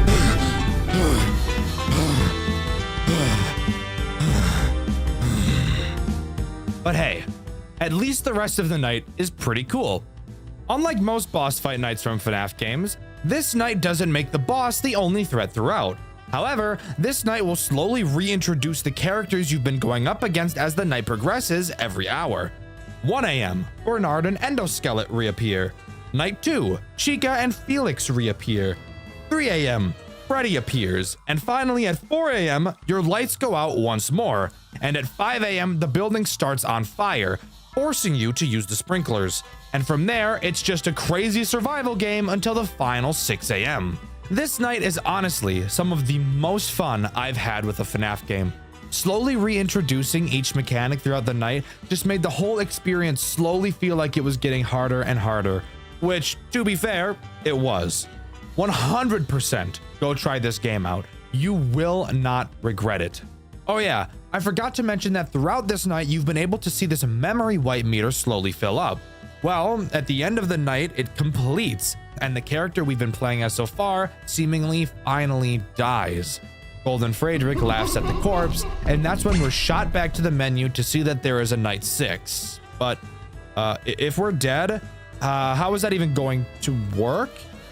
Ladies and gentlemen, let me introduce you to the second main character of this game, Ella Vanilla. Ella is who we play as on night 6. She discovers a job flyer in the local newspaper and decides that it'd be a great idea to become the new night guard at Frederick's. Entering the office for the final night, we're greeted to, oh my fucking god, there's Alan right there. That's right. On top of everything we've seen so far, our previous protagonist becomes an antagonist on this night, and he's pretty damn aggressive as well. Now being called Fritterfalle, he acts as an additional threat to make night 6 a pain in the dick. His mechanic is simple, basically being a music box, something I wasn't super thrilled about when I first saw it, but overall ends up not really feeling like one, even though that's literally all it is. Throughout this night, Fritterfalle will attempt to get up and murk your ass. In order to sedate him, all you have to do is hold his nose. According to the lore, the owners of this restaurant actually tell the technicians to do this to Fritter because they know how much of a threat he is. Yet for some reason, they refuse to throw his ass out. But with that, that's all the main game of Five Nights at Frederick's has to offer. Let's fucking go! Woo! Woo! 217. Ella Vanilla. Fuck yeah, we got SpongeBob over there. Is that Gustavo Fring up here? But, as I'm sure you can tell by looking at the timeline of this video, I still have more I want to talk about. That being the story, and my favorite thing about any game ever, post-game. Let's start with the story. You may think that this game doesn't really have anything else besides what we've already covered with Alan and Ella, but there actually is a little bit more to dissect. I want to first thank commenters such as Lex Gauntly and Redman.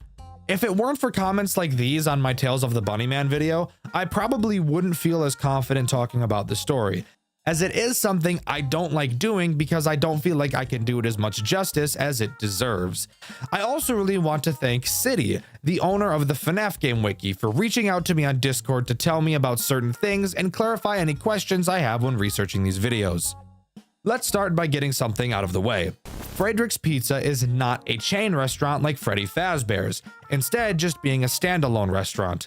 The animatronics used to be kept in a location known only as F-NJ02.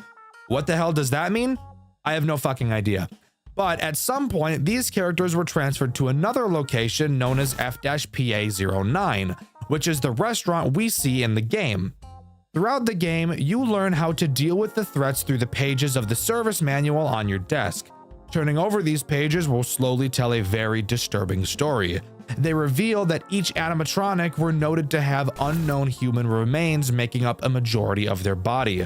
Frederick has human teeth and eyes, Clara has human arms, Bernard is literally just an amalgamation of human mush, Felix has human eyes, and Endo has human veins and teeth. On Flinguary, yes, by the way, the months are named differently in this game, 29th, 2009, Alan Fritter takes the job at Frederick's after standing outside the building and slapping the window until he was hired. The reason he wanted the job? I have no fucking idea, and it's not clear in the game either, so just accept it. However, it is clear that the animatronics remember him from past events and are intent on killing him. Throughout the night, you are supposed to be taught the mechanics through the manual on your desk. However, the pages of said manual have been ripped out, crumpled, and scribbled on by presumably previous employees. These scribbles are mocking the animatronics, which I get the funny feeling pisses them off a little bit, and it's confirmed that the characters enjoy killing the guards at the establishment. It's confirmed that Clara made her first successful pizza using Alan's body parts. Bernard used his arms as a back scratcher. Frederick used his fucking veins as dental floss, which is insane, and Endoskelet used his remains as a suit. As far as I could tell, Felix is the only one who didn't do something fucked with the corpse. Obviously, at the end of the week, Alan gets that Soulja Boy cranked on him by Golden Frederick and is stuffed inside a spare suit. His memory is wiped, and instead of disposing of the corpse in their restaurant, the owners instead instructed the technicians to use him for testing. Okay, maybe I'm too level-headed, but this seems like a very stupid idea that would get OSHA on your ass in about 4 seconds flat. Of course, Ella Vanilla later takes his position and we play as her in Night 6. It's clear that Alan still somewhat has a presence inside of the suit. Obviously because he can attack you while playing as Ella, but also because through the extras menu, we learn that he responds to Ella's comments through the collectibles menu, and at one point even entrusts her with holding an unstated item appearing as some weird looking snapped object. But really, after this, the story is either unclear or not canon. So as far as I'm aware, that's everything, and Five Nights at Frederick's truly comes to a close.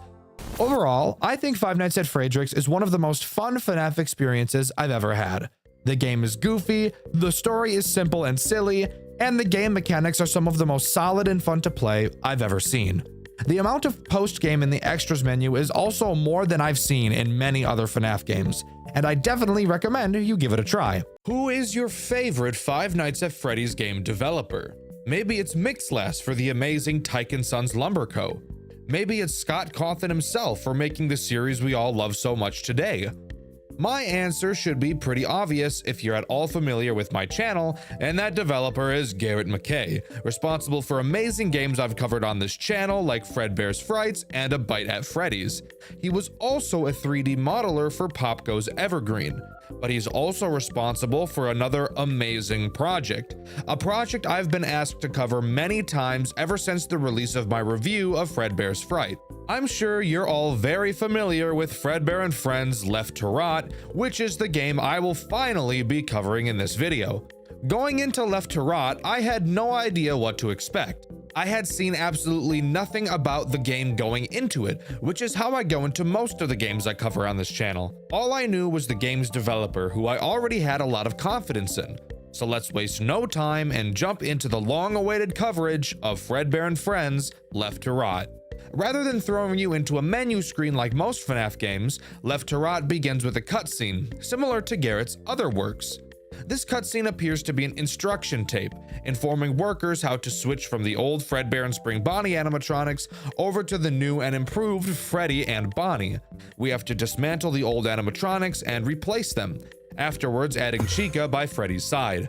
This is actually really interesting. Instead of just replacing the animatronics, we sort of reused some of the endoskeleton pieces from the old models, meaning that, technically, Fredbear is still a part of Freddy and Spring Bonnie is still a part of Bonnie. Something interesting to think about. After this cutscene, we're actually thrown into another cutscene. We're in a car on the phone with an unknown person. We're told by this person that we're supposed to enter an unnamed building and head straight into the office.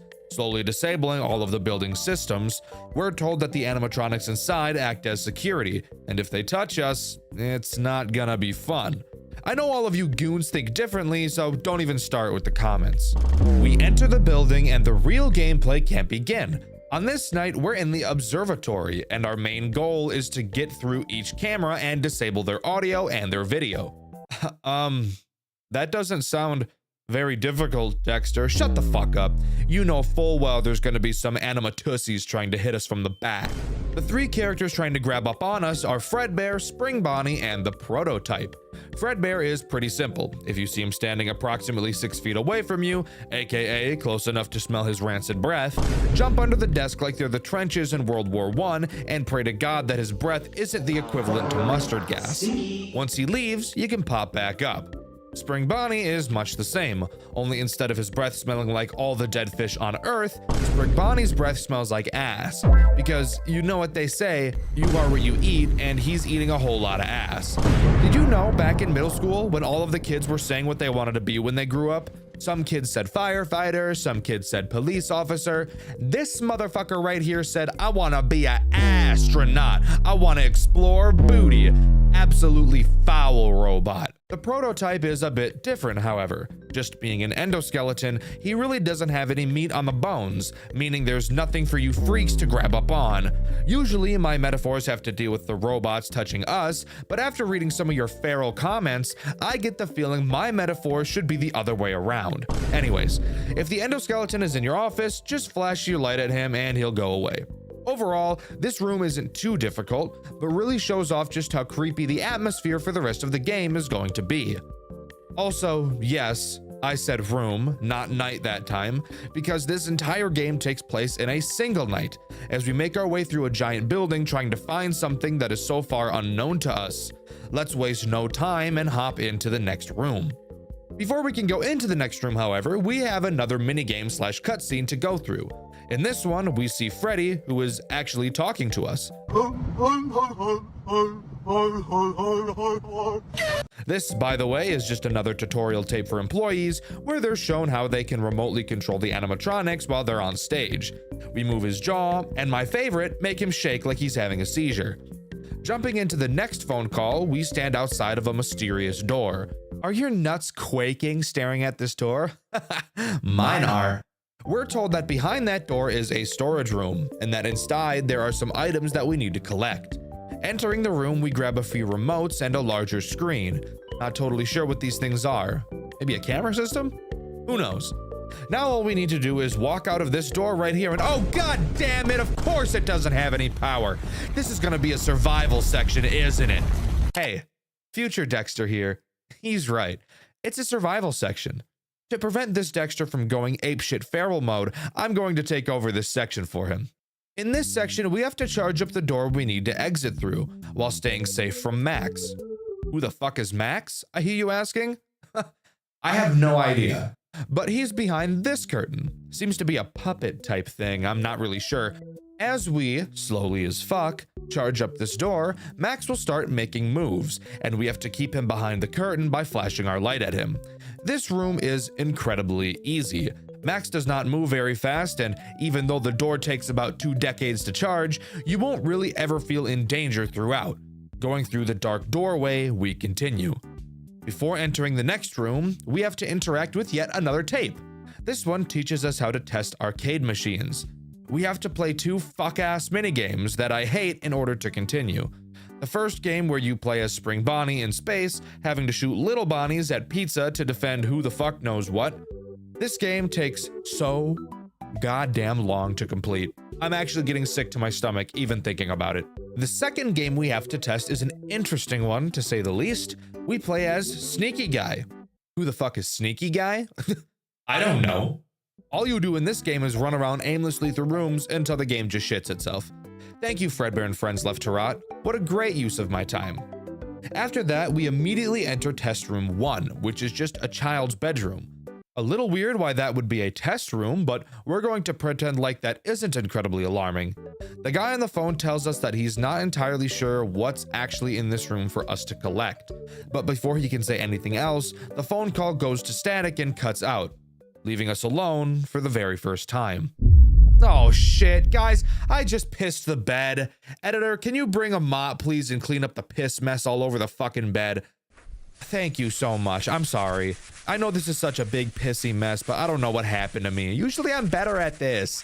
I mean, look at this mess. It's got to be at least a gallon or 2. Thank you, editor. I apologize for this disgusting inconvenience. You can leave now. Thank you again. Sorry about that, guys. Let's just talk about the room now. In this room, the goal is to pry open this vent, slowly as fuck. While we're trying to open this vent, we're being attacked by 2 animatronics of which I don't know the names of, so for the sake of this section, I will be calling them Freak Bob number 1 and Freak Bob number 2. Freak Bob number 1 attacks from the door to the room that's in front of you when the night begins. He will appear at random in the doorway, making a sound cue to let you know he's there. All you have to do is quickly whip around and flash him. With your light, not your genitals. Fucking weirdo. You also have to make sure that Freak Bob number 1's toy stays wound up. If you don't, Freak Bob number 1 himself is going to get wound up. Sexual style. And it's not going to be very fun for you. Freak Bob number 2 is pretty much a nerfed version of Freak Bob number 1, being at your closet door instead. If you hear him, flash your light at him and he'll piss off. No toy to crank, very simple. The only struggle to this room is actually not falling asleep while you wait for this slow ass, fuck ass, dumb ass, stupid ass, fuck vent to open. All right, pause. Time for me to cut in. This last Dexter was supposed to stay calm, but apparently he couldn't do it either. So hi, I'm Dexter number 3, and I'll be taking over from here. Shoo, now, get out. Thank you. All right, where were we? Oh yes, once the vent has been pried open, you're safe to crawl through and move on to the next room. Exiting the vent, we see an exit door. But before we get the opportunity to leave this hellhole, we get jumped by some fuck-ass animatronic who knocks us out. We wake up inside of an unknown room with a tape in front of us. Playing it, we find it's one of the tapes heard in Five Nights at Freddy's 3, teaching us how to climb in and out of Springlock costumes. Oh no, this is about to be bad. After listening to the tape, we go over to a Fredbear costume and open it up. Climbing inside, we slowly lower the suit onto our bodies. Once inside, we play the next tape. As the phone guy tells us not to breathe on the spring locks, we immediately start breathing on the spring locks. This is F student behavior right here, by the way. Of course, we die, and now's the time I should say that this is definitely not our player in this cutscene. I say that because after this death, we enter test room 2. Oh boy. Test room 2. How I hate you. In test room 2, the most immediate threat is the toxicity of the room we are in.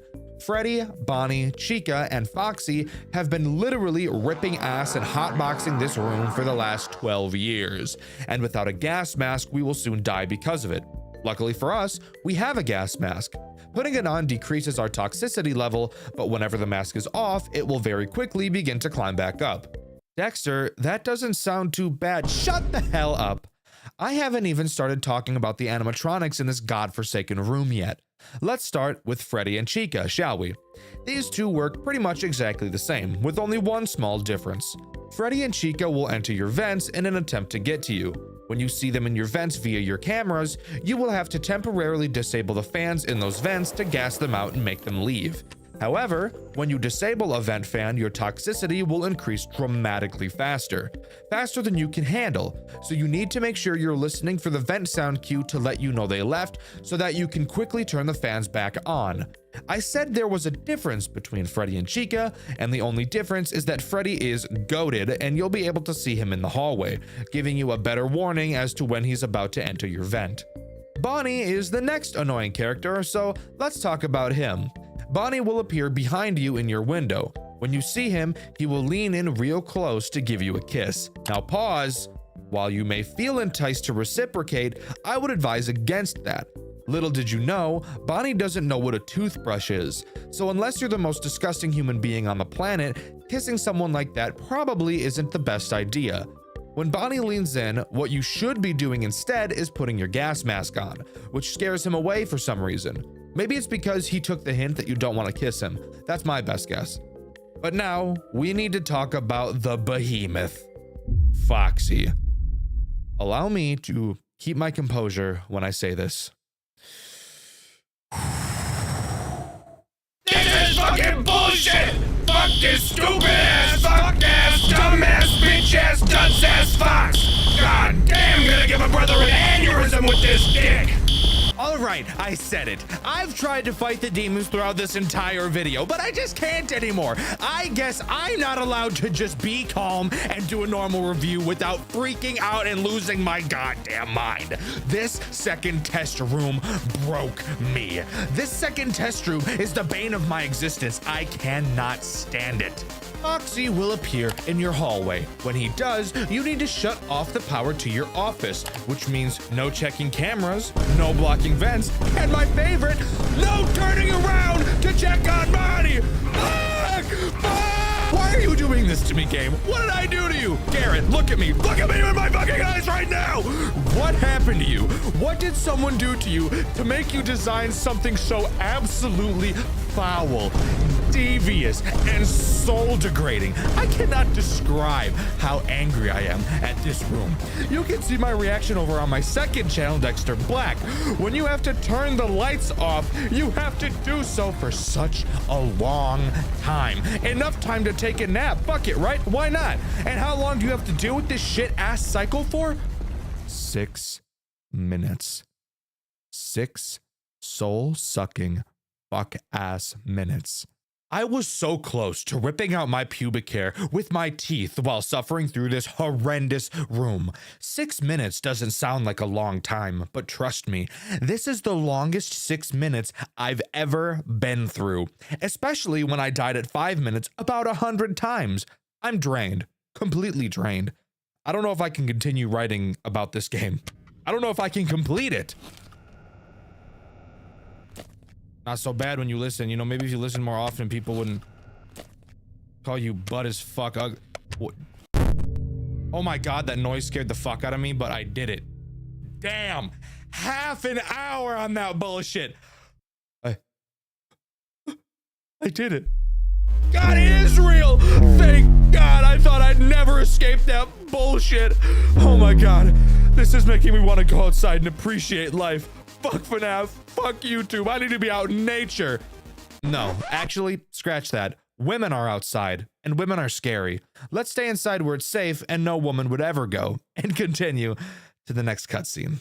The next cutscene has us learn how to clean a fursuit, something Cord Kitty should have taken notes on. Freaky fuck. After cleaning the suit, we're thrown into the final test, which is unironically my favorite section in this entire game. During this final test, we have to send what the game calls the suit into the office. This suit will move around the cameras, and whenever we see him without his eyes glowing, we need to press the return button. After doing this about 5 times, the final test is over. Congrats, you've just beaten— Nah, I'm just fucking with you. Of course there's more than that. On top of the suit, we have a few other threats to deal with. Let's start with the Lil Bonnie.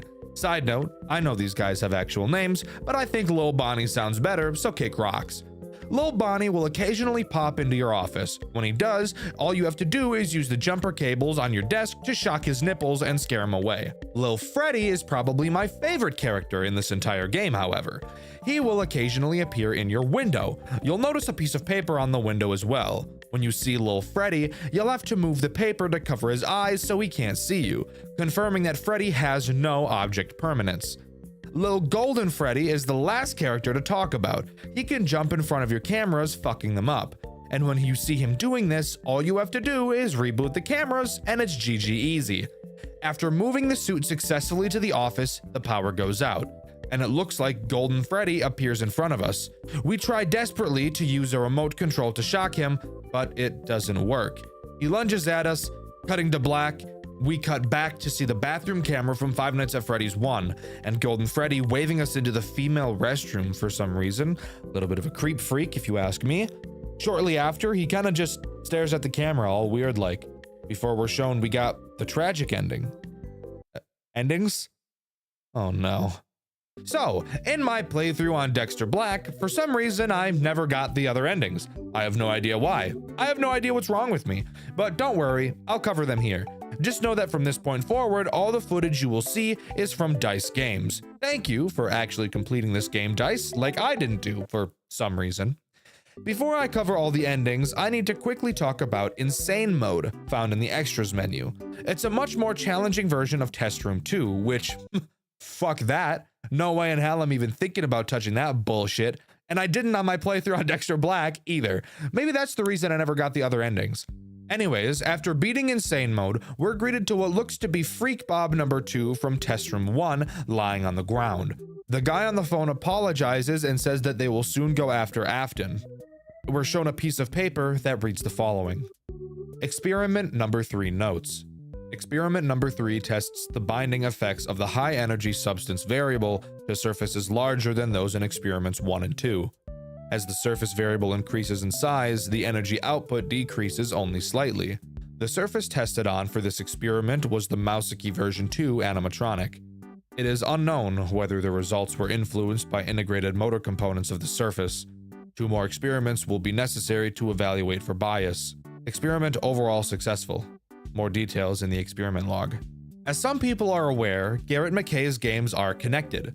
In this note is a reference to Mouseki from Fredbear's Fright. It appears that Freak Bob number 2 might actually just be an earlier version of Mouseki. Now, back to ending grinding. Going all the way back to the phone call before the storage room section, if instead of going straight into the storage room like I did, you instead can turn left and you'll find a safe. Inputting the code 321975, the safe will open and you'll be able to take a small remote out. Using this remote, we can go back to the final test room and use that remote to shock the suit as it enters our office, fucking its shit up, making it get its jiggy on, giving us the good ending. We're greeted to a final cutscene where we box up Fredbear and Spring Bonnie for good, and we're told that because of William Afton, the company has to be sold and the building will be locked up forever. Now's the time where I need to talk about Custom Night. Usually I never talk about custom nights in my reviews, but the custom night in this game is actually very important. There are several pre-built custom challenges that give fun rewards like in FNAF 2, but the all 20 mode is the challenge that's really important. So let's go over how everything works. On custom night, we're in an office we've never seen before, with 4 monitors and 2 hallways leading to our office. First, how do we win?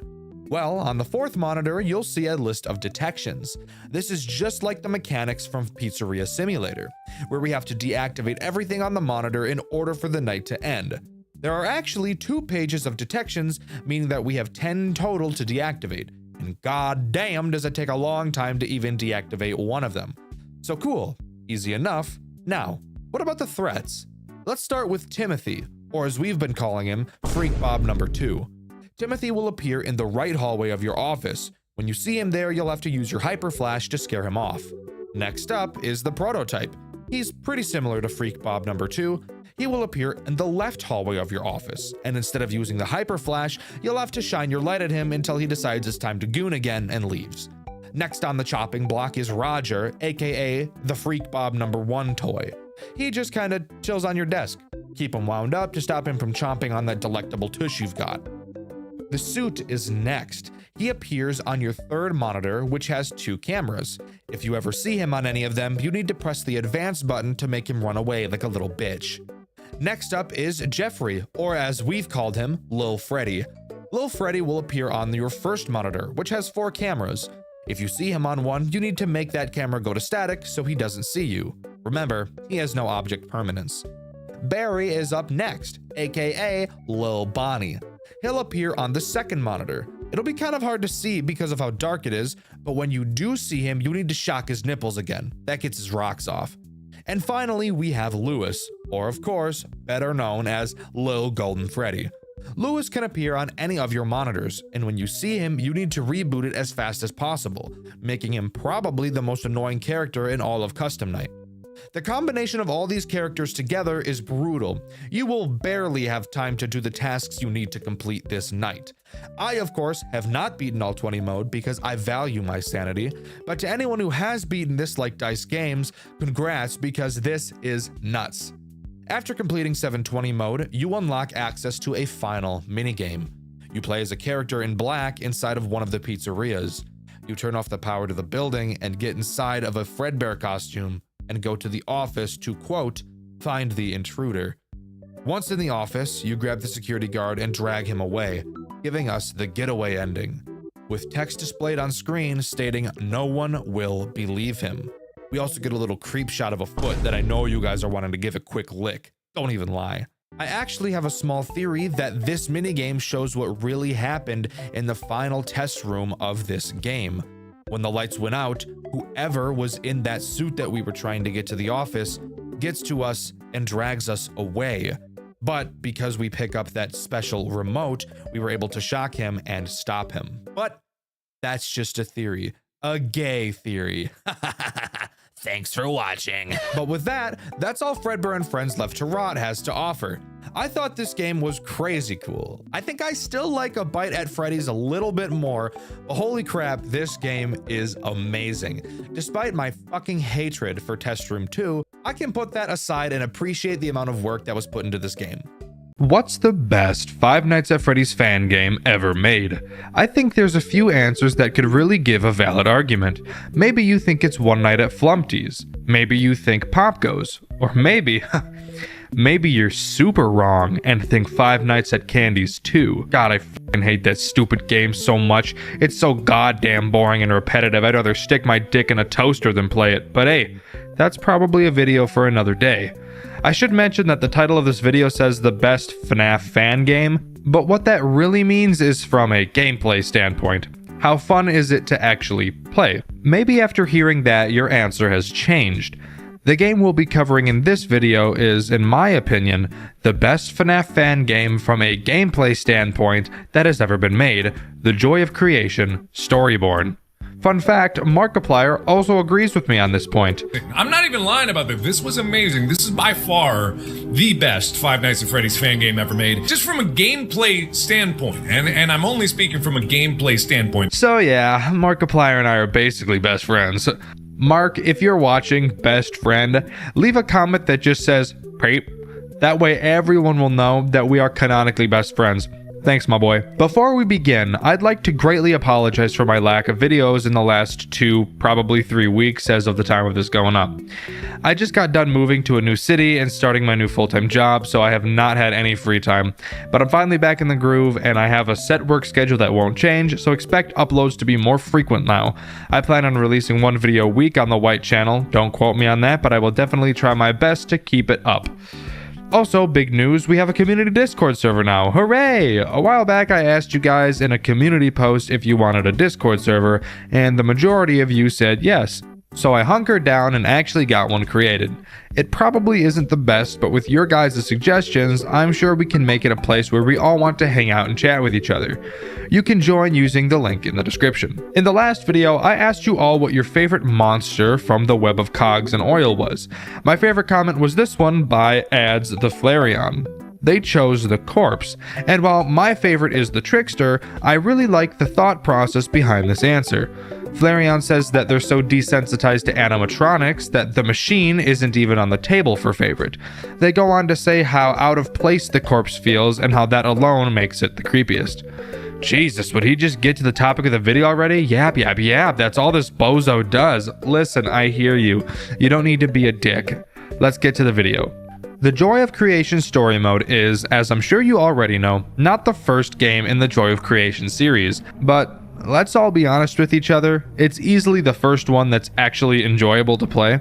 The original Joy of Creation might actually be the most boring experience of all time. It consisted of you sitting in a chair, spinning in a circle, and flashing your flashlight at everything you see for an infinite amount of time. That's right, there wasn't even a time system. Story mode, however, is absolutely amazing, so let's get into it. The game opens with a cutscene. We play as an adult named Nick Cawthon. Recognize that last name? Well, you should, and don't worry, I'll be talking about it in a bit. Nick walks up to an old house in the middle of the woods and recounts how long it's been since he's last been there, insinuating that something terrible happened inside before. We get a flashback detailing the start of what happened, and we're shifted into the point of view of a new character named Michael. Michael wakes up in a basement. We find out it is in fact not Michael's basement, and is instead Scott Cawthon's? What the fuck? Regardless, Scott asks Michael what he's doing in their house. Michael states that he doesn't know, and a child version of Nick convinces Scott and Val, who is Scott's wife, to let Michael stay the night at their house. Absolutely, positively, possibly one of the worst plays I've ever witnessed in my whole entire life. You found a guy in your basement, talked to him for 3 minutes, got a solid 0 answers from him, and allowed him to stay in your house overnight while your wife and child are inside. Absolutely brilliant. This is when we enter the first, what the game calls, memories. I can't call them nights since all of the challenges we will play through actually happen at pretty much the exact same time. For Memory 1, we are in a bedroom in a crib, where we play as Nick again, this time as a child. We wake up in the middle of the night during a thunderstorm, and Michael starts talking through Nick's baby monitor, effectively acting as the phone guy of this memory. Michael explains to Nick that there are monsters trying to get him, and explains in detail how to fend them all off, explaining that at 6 a.m., the monsters will all go away, and we're thrown into the first challenge. Unlike in most FNAF games where you slowly are introduced to each animatronic throughout the nights, adding more and more stress as it goes on, Story Mode opts to do something different. Story Mode throws essentially every animatronic on your nuts all at once. This memory has Freddy, Bonnie, Chica, and Foxy in it. I'll now go over all of their mechanics.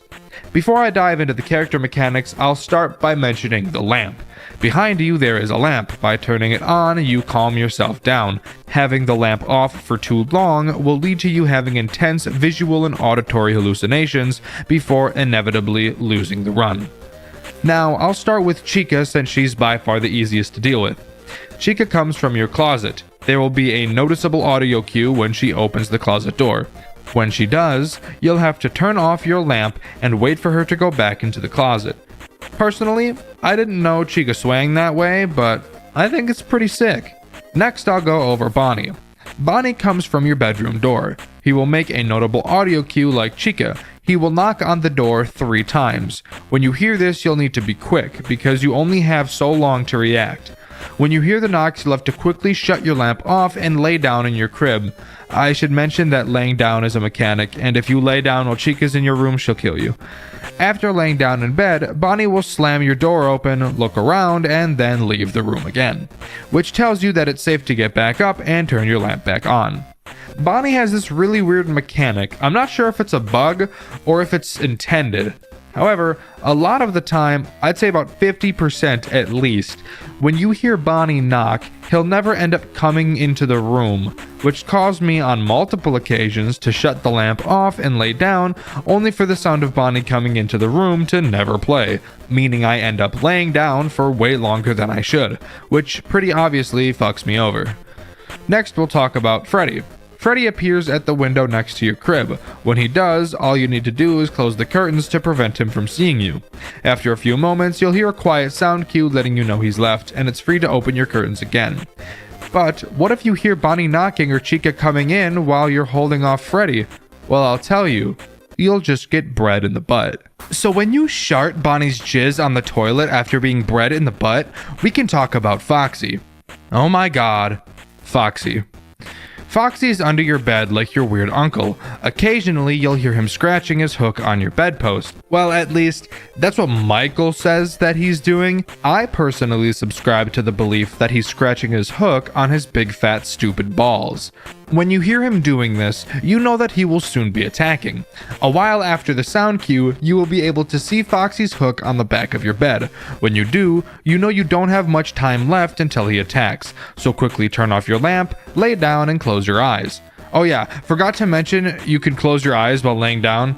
It's just used for Foxy, which is why I didn't say anything. Repeat this ass cycle enough times, and congrats, you've beaten the first memory. Only 4 more left to go. The second memory takes place in the living room of the house. In this memory, you play as Scott's wife, Val. We start with a cutscene where Scott tells Val that he's going to make sure Nick is okay, since both of them are pretty uncomfortable with Michael staying in the house, which bodes the question, why the fuck did you even let him in? Regardless, Scott leaves and Val is left alone. This game mode is honestly probably my favorite. I personally feel it is the most terrifying out of the rest. In this memory, rather than being confined to one area like normal FNAF games, you're freely able to move around. Just like in the last memory, you have to survive until 6 AM against all 4 main animatronics. Michael tells us that we're fucked and to just hide. Thanks, Michael. Very helpful. Since Michael was no fucking help at all, allow me to explain what it is you're supposed to do on this night. Let's start with Foxy and Freddy. These two act identical to one another. Each come down the hallway on one side of the living room. You can check how far away they are by turning the TV on while watching their cameras. Yeah, for some reason Foxy and Freddy have cameras mounted on their faces or something. I'm not really sure, but we don't question it. You can stall one of them at a time by holding down a button. Somehow. I don't really know, guys. I really like this memory, but this part actually makes no sense. Please bear with me. Get it? Bear. Like Freddy. Like Freddy, because Freddy's like Freddy Fazbear. Like he's a bear. Bear with me. Do you get it, guys? Guys, do you get, because he's like a bear? You'll notice that Foxy and Freddy both move at the same speed. So if you don't begin stalling one of them, they will reach your room at the same time, which will mean immediate death for you. How do you keep them out? I hear you asking. Well, guess what? You don't. That's right. The animatronics in this night will literally enter the room you are in and try and find you, so you'll need to hide from them when they open the door. The way you hide from Foxy and Freddy is by hiding right next to the door that they'll be opening. The only problem with this is that when you're standing next to one door, you're right in the line of sight for the other, meaning that if you're hiding from Freddy and Foxy opens the door, he'll see you and promptly kill you. This is why stalling one of them is super important, as you'll be able to control and create a pattern at which they will come to the doors. Now let's talk about Bonnie. Along with the 2 doors that Foxy and Freddy come from, there are also double doors to the living room as well. I really have no idea why there are so many entrances to the living room. This house is a fucking maze. Bonnie doesn't have a camera, so you can't watch him directly. Instead, you'll have to walk over to the double doors and look through the keyhole to see how close he is. Once he gets close enough that you'll be able to smell the grease on his fuzzy nutsack, you just have to hide on either side of the double door and wait for Bonnie to arrive and close the door. Which brings yet another issue. When you're hiding from Bonnie, whichever side of the door you're on will leave you vulnerable to either Freddy or Foxy, so you'll really have to balance and know where Foxy and Freddy are at all times. It's the reason why I really like this memory. I really like micromanagement in games that are both hard but fair. This is why I think 1020 mode in FNAF 2 is such bullshit, because it's actually just not fair, especially Toy Bonnie. Toy Bonnie is the reason why it took me 14 hours to complete that stupid fucking mode. If you want me to make a video talking in detail about why I hate that mode specifically, let me know in the comments below. With Bonnie, Freddy, and Foxy being gone over, the only character left to talk about is Chica. Chica is easily the weakest character in this night, very similar to last night. Chica will randomly appear next to one of the windows in the living room. You'll be able to tell because she starts growling? What? She's a fucking chicken. Why would she growl? Whatever, that doesn't matter. When she does, you'll have to get up from the couch. I should have probably mentioned that when you look at the TV to check on Freddy and Foxy, you have to sit down on the couch. I didn't think it was important when I was writing that part of the script, but I just remembered while writing this part, and I'm honestly way too lazy to go back and edit that part of the video to add 1 sentence. So instead, I opted to add in a whole nother section just to explain why I didn't explain that part of the game before, arguably padding for runtime, even though this video would have been well over 15 minutes without it. Hopefully you enjoyed this section of Dexter Over Explains. Anyway, when you hear Chica growling, you'll have to stand up from the couch and not move until you hear the growling stop. Once you do, you're free to move again. If you move, Chica will jump scare you, which actually doesn't kill you until the final hour. Instead, it will just send you back to the couch and you won't be able to check the cameras for a while. Chica is easily the weakest part of this memory, as previously stated. She just feels so shallow compared to the other 3. I know the other 3 all do the exact same thing, but they do so in a way that feels interesting. They do so in unison, as even though they do the same thing, they all work together in a way that keeps up the intensity all night. Chica just feels so out of place. After 6 a.m., this memory is over and we can move on to the next one. The next memory takes place in the office where you play as Scott Cawthon himself. This memory starts with Scott going to check on Nick, but of course, we both know what Nick and Val are going through at the moment. Now it's Scott's turn. Scott sees Freddy and starts running. I'm talking haul assin'. His house starts going batshit crazy and Scott hides in his office. He listens to a tape he left himself on how to defeat the animatronics that he made. I try to wrap my head around this section and the lore implications behind why he was leaving himself recordings, but I'm honestly too tired and way more focused on the gameplay in this game. This night is okay, I guess. It's interesting at the least, and it's very clearly just a large improvement from the first Joy of Creation game. Instead of just spinning in a circle and flashing your light when you find animatronics, you actually instead have to actively search for each animatronic. Let's start with Freddy, since he's both the easiest to deal with and the weirdest overall. Freddy can appear in any of the 4 entrances to the office: the front door, the window, the other window, and the closet. Just like the living room, this memory is free roam, so you'll move around to find the animatronics. When you find Freddy, just flash him with your flashlight and he'll leave. Something very interesting about Freddy that I should note, if left unanswered, Freddy will not kill you throughout the memory. Rather, he acts as a check for the end of it. If you reach 6 a.m. and Freddy is in one of the locations where you could find him, he'll kill you, so you have to make sure that you're really on top of him. I'll talk about Foxy next. On your desk you'll find 3 monitors with cameras! It's been so long, really starting to feel like classic FNAF now. You can look through the cameras on these monitors to find Foxy. When you do, all you have to do is look at him on said cameras. Eventually, he'll have a seizure and leave. That's it. Pretty simple. But of course, the characters in this game tend to like to work together to make your life more difficult. So that brings me to Bonnie. You can also find Bonnie on the cameras. However, if you see Bonnie on the cameras, make sure not to look at him directly. If you do, he'll punch the shit out of your camera, and you'll no longer be able to look at it for the rest of the memory. Instead, you have to go to the location corresponding to which camera you saw him on, and flash him with your light to make him go away. Now we can talk about Chica, who, unlike the last 2 memories, is actually my favorite. So, there's this giant fucking hole in the wall of your office. I don't know why, you also don't know why, so we won't question it. Chica will try to fit her big fat hairy ass through it slowly, and I do mean slowly. Slow as fuck. So slow. Once she begins to wriggle and writhe in your hole, pause. Once she begins to shake on your hole, pause. Fuck. Once she begins to force herself through your hole, pause. God damn it. You know what? Once she starts to move, you have to get up and find 3 cupcakes hidden around your room. Once you do, she'll leave. These cupcakes can be hidden in drawers, behind posters, and my favorite, in the fucking garbage. Since it may take you a bit of time to find these cupcakes while working on dealing with the other animatronics, if you look at Chica, she will stop moving, giving you more time to look for the cupcakes. Congrats, you little stinker. Once you hit 6 a.m., if Freddy is gone, you're free to move on to Memory 4. Memory 4 is by far the most different and intuitive. I will say, I'm not super sure how it works, so I'm sorry if my explanation is god-awful. In fact, since I'm so nervous I'll be god-awful, I'll let my best friend Markiplier that I mentioned earlier take it away.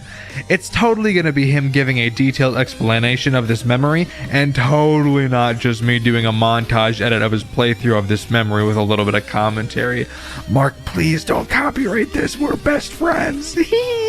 My name is Markiplier. It's time to go into the basement. Whoa. Kids!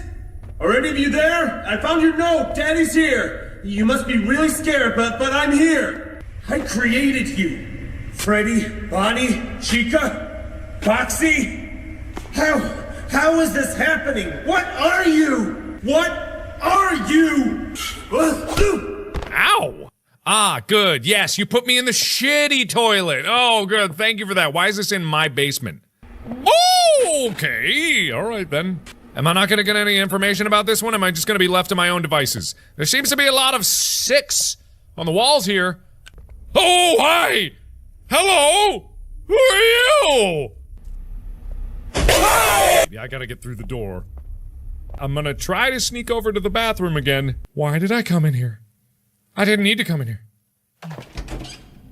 Oh! Ah! We come from the fire! I need a cupcake, I need a triangle, I need a swirkly-doo, I need a roll. I don't know what any of those are. Ah! I am in the furnace! There must be like... Oh, what the fuck? Okay, I got a hook.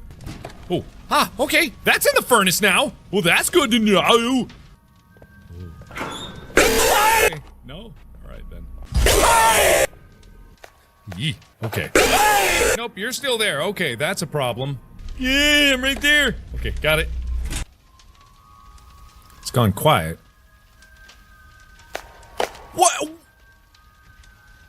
How does that make sense? We got 4 more to go, and that one took a while. Many shapes, all similar, but different. Oh, it's a code thing, isn't it? Alright. Ah, wait, okay, the numbers coincide with the number of creatures. 9632. I'm not sure I'm too happy about this, but there we go. So, What? Hey! Okay! Oh boy. Oh, hi. Okay. Eat doop. Be doop. Be doop. Oh, that's not good. Oh god, it's a code. Of course it's over there. I don't know the code for this one. Bonnie with 4. So Freddy had 3. Bonnie 4. Foxy 2. As it leaves Chica with 1, right? Oh, I see. Okay. They're colored. Okay. Chica first. Foxy second. Ooh. What? Okay. Oh. Oh, I can close it behind me. Alrighty then. Got the key. I don't know! Okay, where am I now? Oh. Pressing forward because I got nothing better to do and I have a funny feeling I'm gonna die. Okay, that's... keep going. Okay, don't look back. I'm not gonna look back. Why would I look back? Okay, I looked back. I don't know what that did, but I did it. Ah! Ah! That's why you don't stupidly look back. All right, number 2. Oh, that was number 3. Oh, we act, we posed, we played, we stopped, we stared, we scream. Hi, Golden Freddy. Oh, he remains. Oh.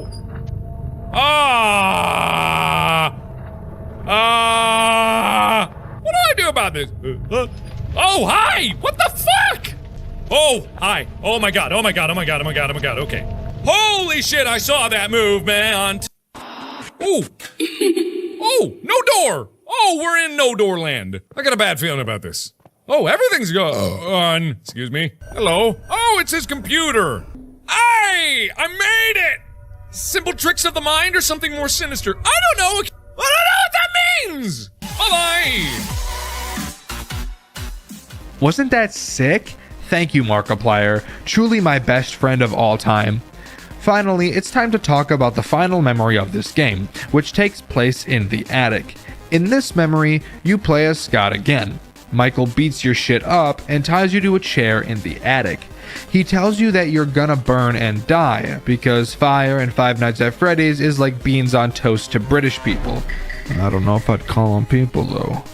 Gonna be real, don't really give a shit what Michael has to say. I'm much more concerned about the fire in my goddamn house. In this night, you go up against 2 endoskeletons, Golden Freddy, and The Creation. Oh my god, Creation! Like the joy of creation? That's the name of the game! Isn't that so cool? Oh, that's so fucking cool! I'm gonna scrub my nuts on a cactus! Anyway, The Creation is the coolest part of this memory, so I'll cover it last. Let's start with the poopy-ass Golden Freddy. Unlike other memories, surviving isn't enough to complete it. Instead, you actively have a task to complete. In this case, you have to find Golden Freddy on your cameras 12 times and shock him. Once you do, you finish the memory. Sounds pretty easy, doesn't it? Wrong, you fucking idiot, it's actually pretty bullshit. Wanna know why? Because of The Creation. But I'll get to the poopy-ass Creation in a minute. First I have to talk about the stupid bumbling endoskeletons. So as I was double checking their mechanics, I learned that the endoskeletons are actually called the Fallen. Pretty cool, I suppose, and typing the Fallen is way easier than typing endoskeletons over and over again, so that's what I'll be calling them. In your cameras, you can switch from the house cameras to the attic cameras. It's on these attic cameras where you can see the Fallen. Inside of the attic, there are 2 large doors. Each Fallen will come from one of these doors. When you hear their enormous fat asses trampling down the hall, just make sure you close the door on the correct side of your attic to not have your ass blasted. I should also mention that Golden Freddy can appear in your office all transparent like. I don't really know what happens if he does this, as every time I saw him I quickly looked away out of habit from FNAF 2. Now we can get to Poop Dog, aka The Creation. The Creation will start in the basement of your house. As the memory progresses, the Creation will make his way through the house and to the attic where you are. Now, I know just by looking at him you may be thinking, God damn, that robot is really hot. And I agree. However, this is not the character you're going to want to rule 30 for you. He'll bend you like a contortionist, but we both know full well that you can't bend like that, so you'd probably just end up dying. On your cameras, you'll see these 4 markers that represent doors or barriers. As the creation moves, he will break his way through these barriers in an attempt to get to you. You can use your shock to send him back a phase in the cameras, but this brings up an issue. Your shock has a painfully slow recharge time, and if you flash the creation, then you won't be able to flash Golden Freddy to win. Finding the perfect balance between flashing these two is key to defeating this memory. Once you've found and flashed the 12th and final Golden Freddy, the attic memory will be completed. As far as gameplay goes, that's where the Joy of Creation story mode comes to a close. There's multiple other things along with an enormous timeline to dissect, but I'd rather die. I like talking about how the game plays, and in that case, Joy of Creation story mode is top notch. Every single memory plays completely differently, and I think this is the main reason why it's so good. With other fan games and even the originals themselves, you quickly understand what you need to do and can then begin to come up with strategies that allow you to not use certain intended parts of the game. For example, FNAF 2. In FNAF 2, there are a lot of cameras. Like, a lot. However, you only ever need to use one. That's not very interesting when you think about it. You actually have no good reason to ever look at any of the other cameras in the game because the music box is all that matters. Same goes with FNAF 1.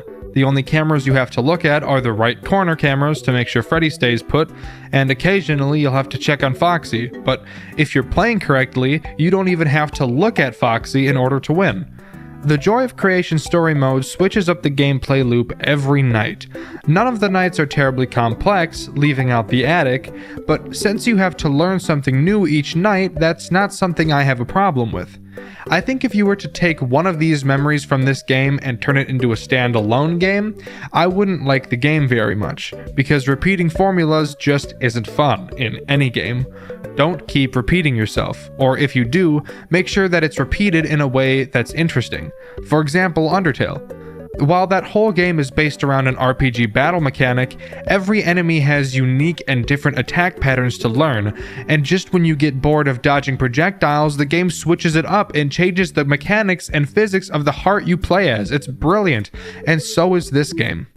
I think if more FNAF devs took inspiration for how this game plays out, overall, we would have a lot more fan games that stand out and are fresh and exciting. But let me know what you think in the comments below.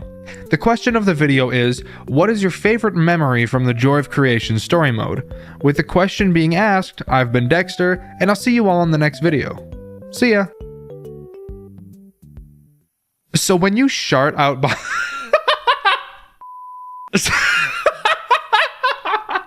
Damn it! So when you Fuck! I personally subscribe to the belief that he's scratching his hook on his big fat stupid balls. Chica will try to fit her big oh, fuck. Chica will try to fit her big damn it. Once she begins to wriggle and writhe in your hole, pause. Because fire and Five Nights at Freddy's is like beans on toast to British people. I don't know if I'd call them people though. Gotta be... Creation, like the Joy of Creation. That's the name of the game. Isn't that so cool? That's so fucking cool. I'm gonna scrub my nuts on a fuck. God. Let's start with the poopy ass Golden Freddy.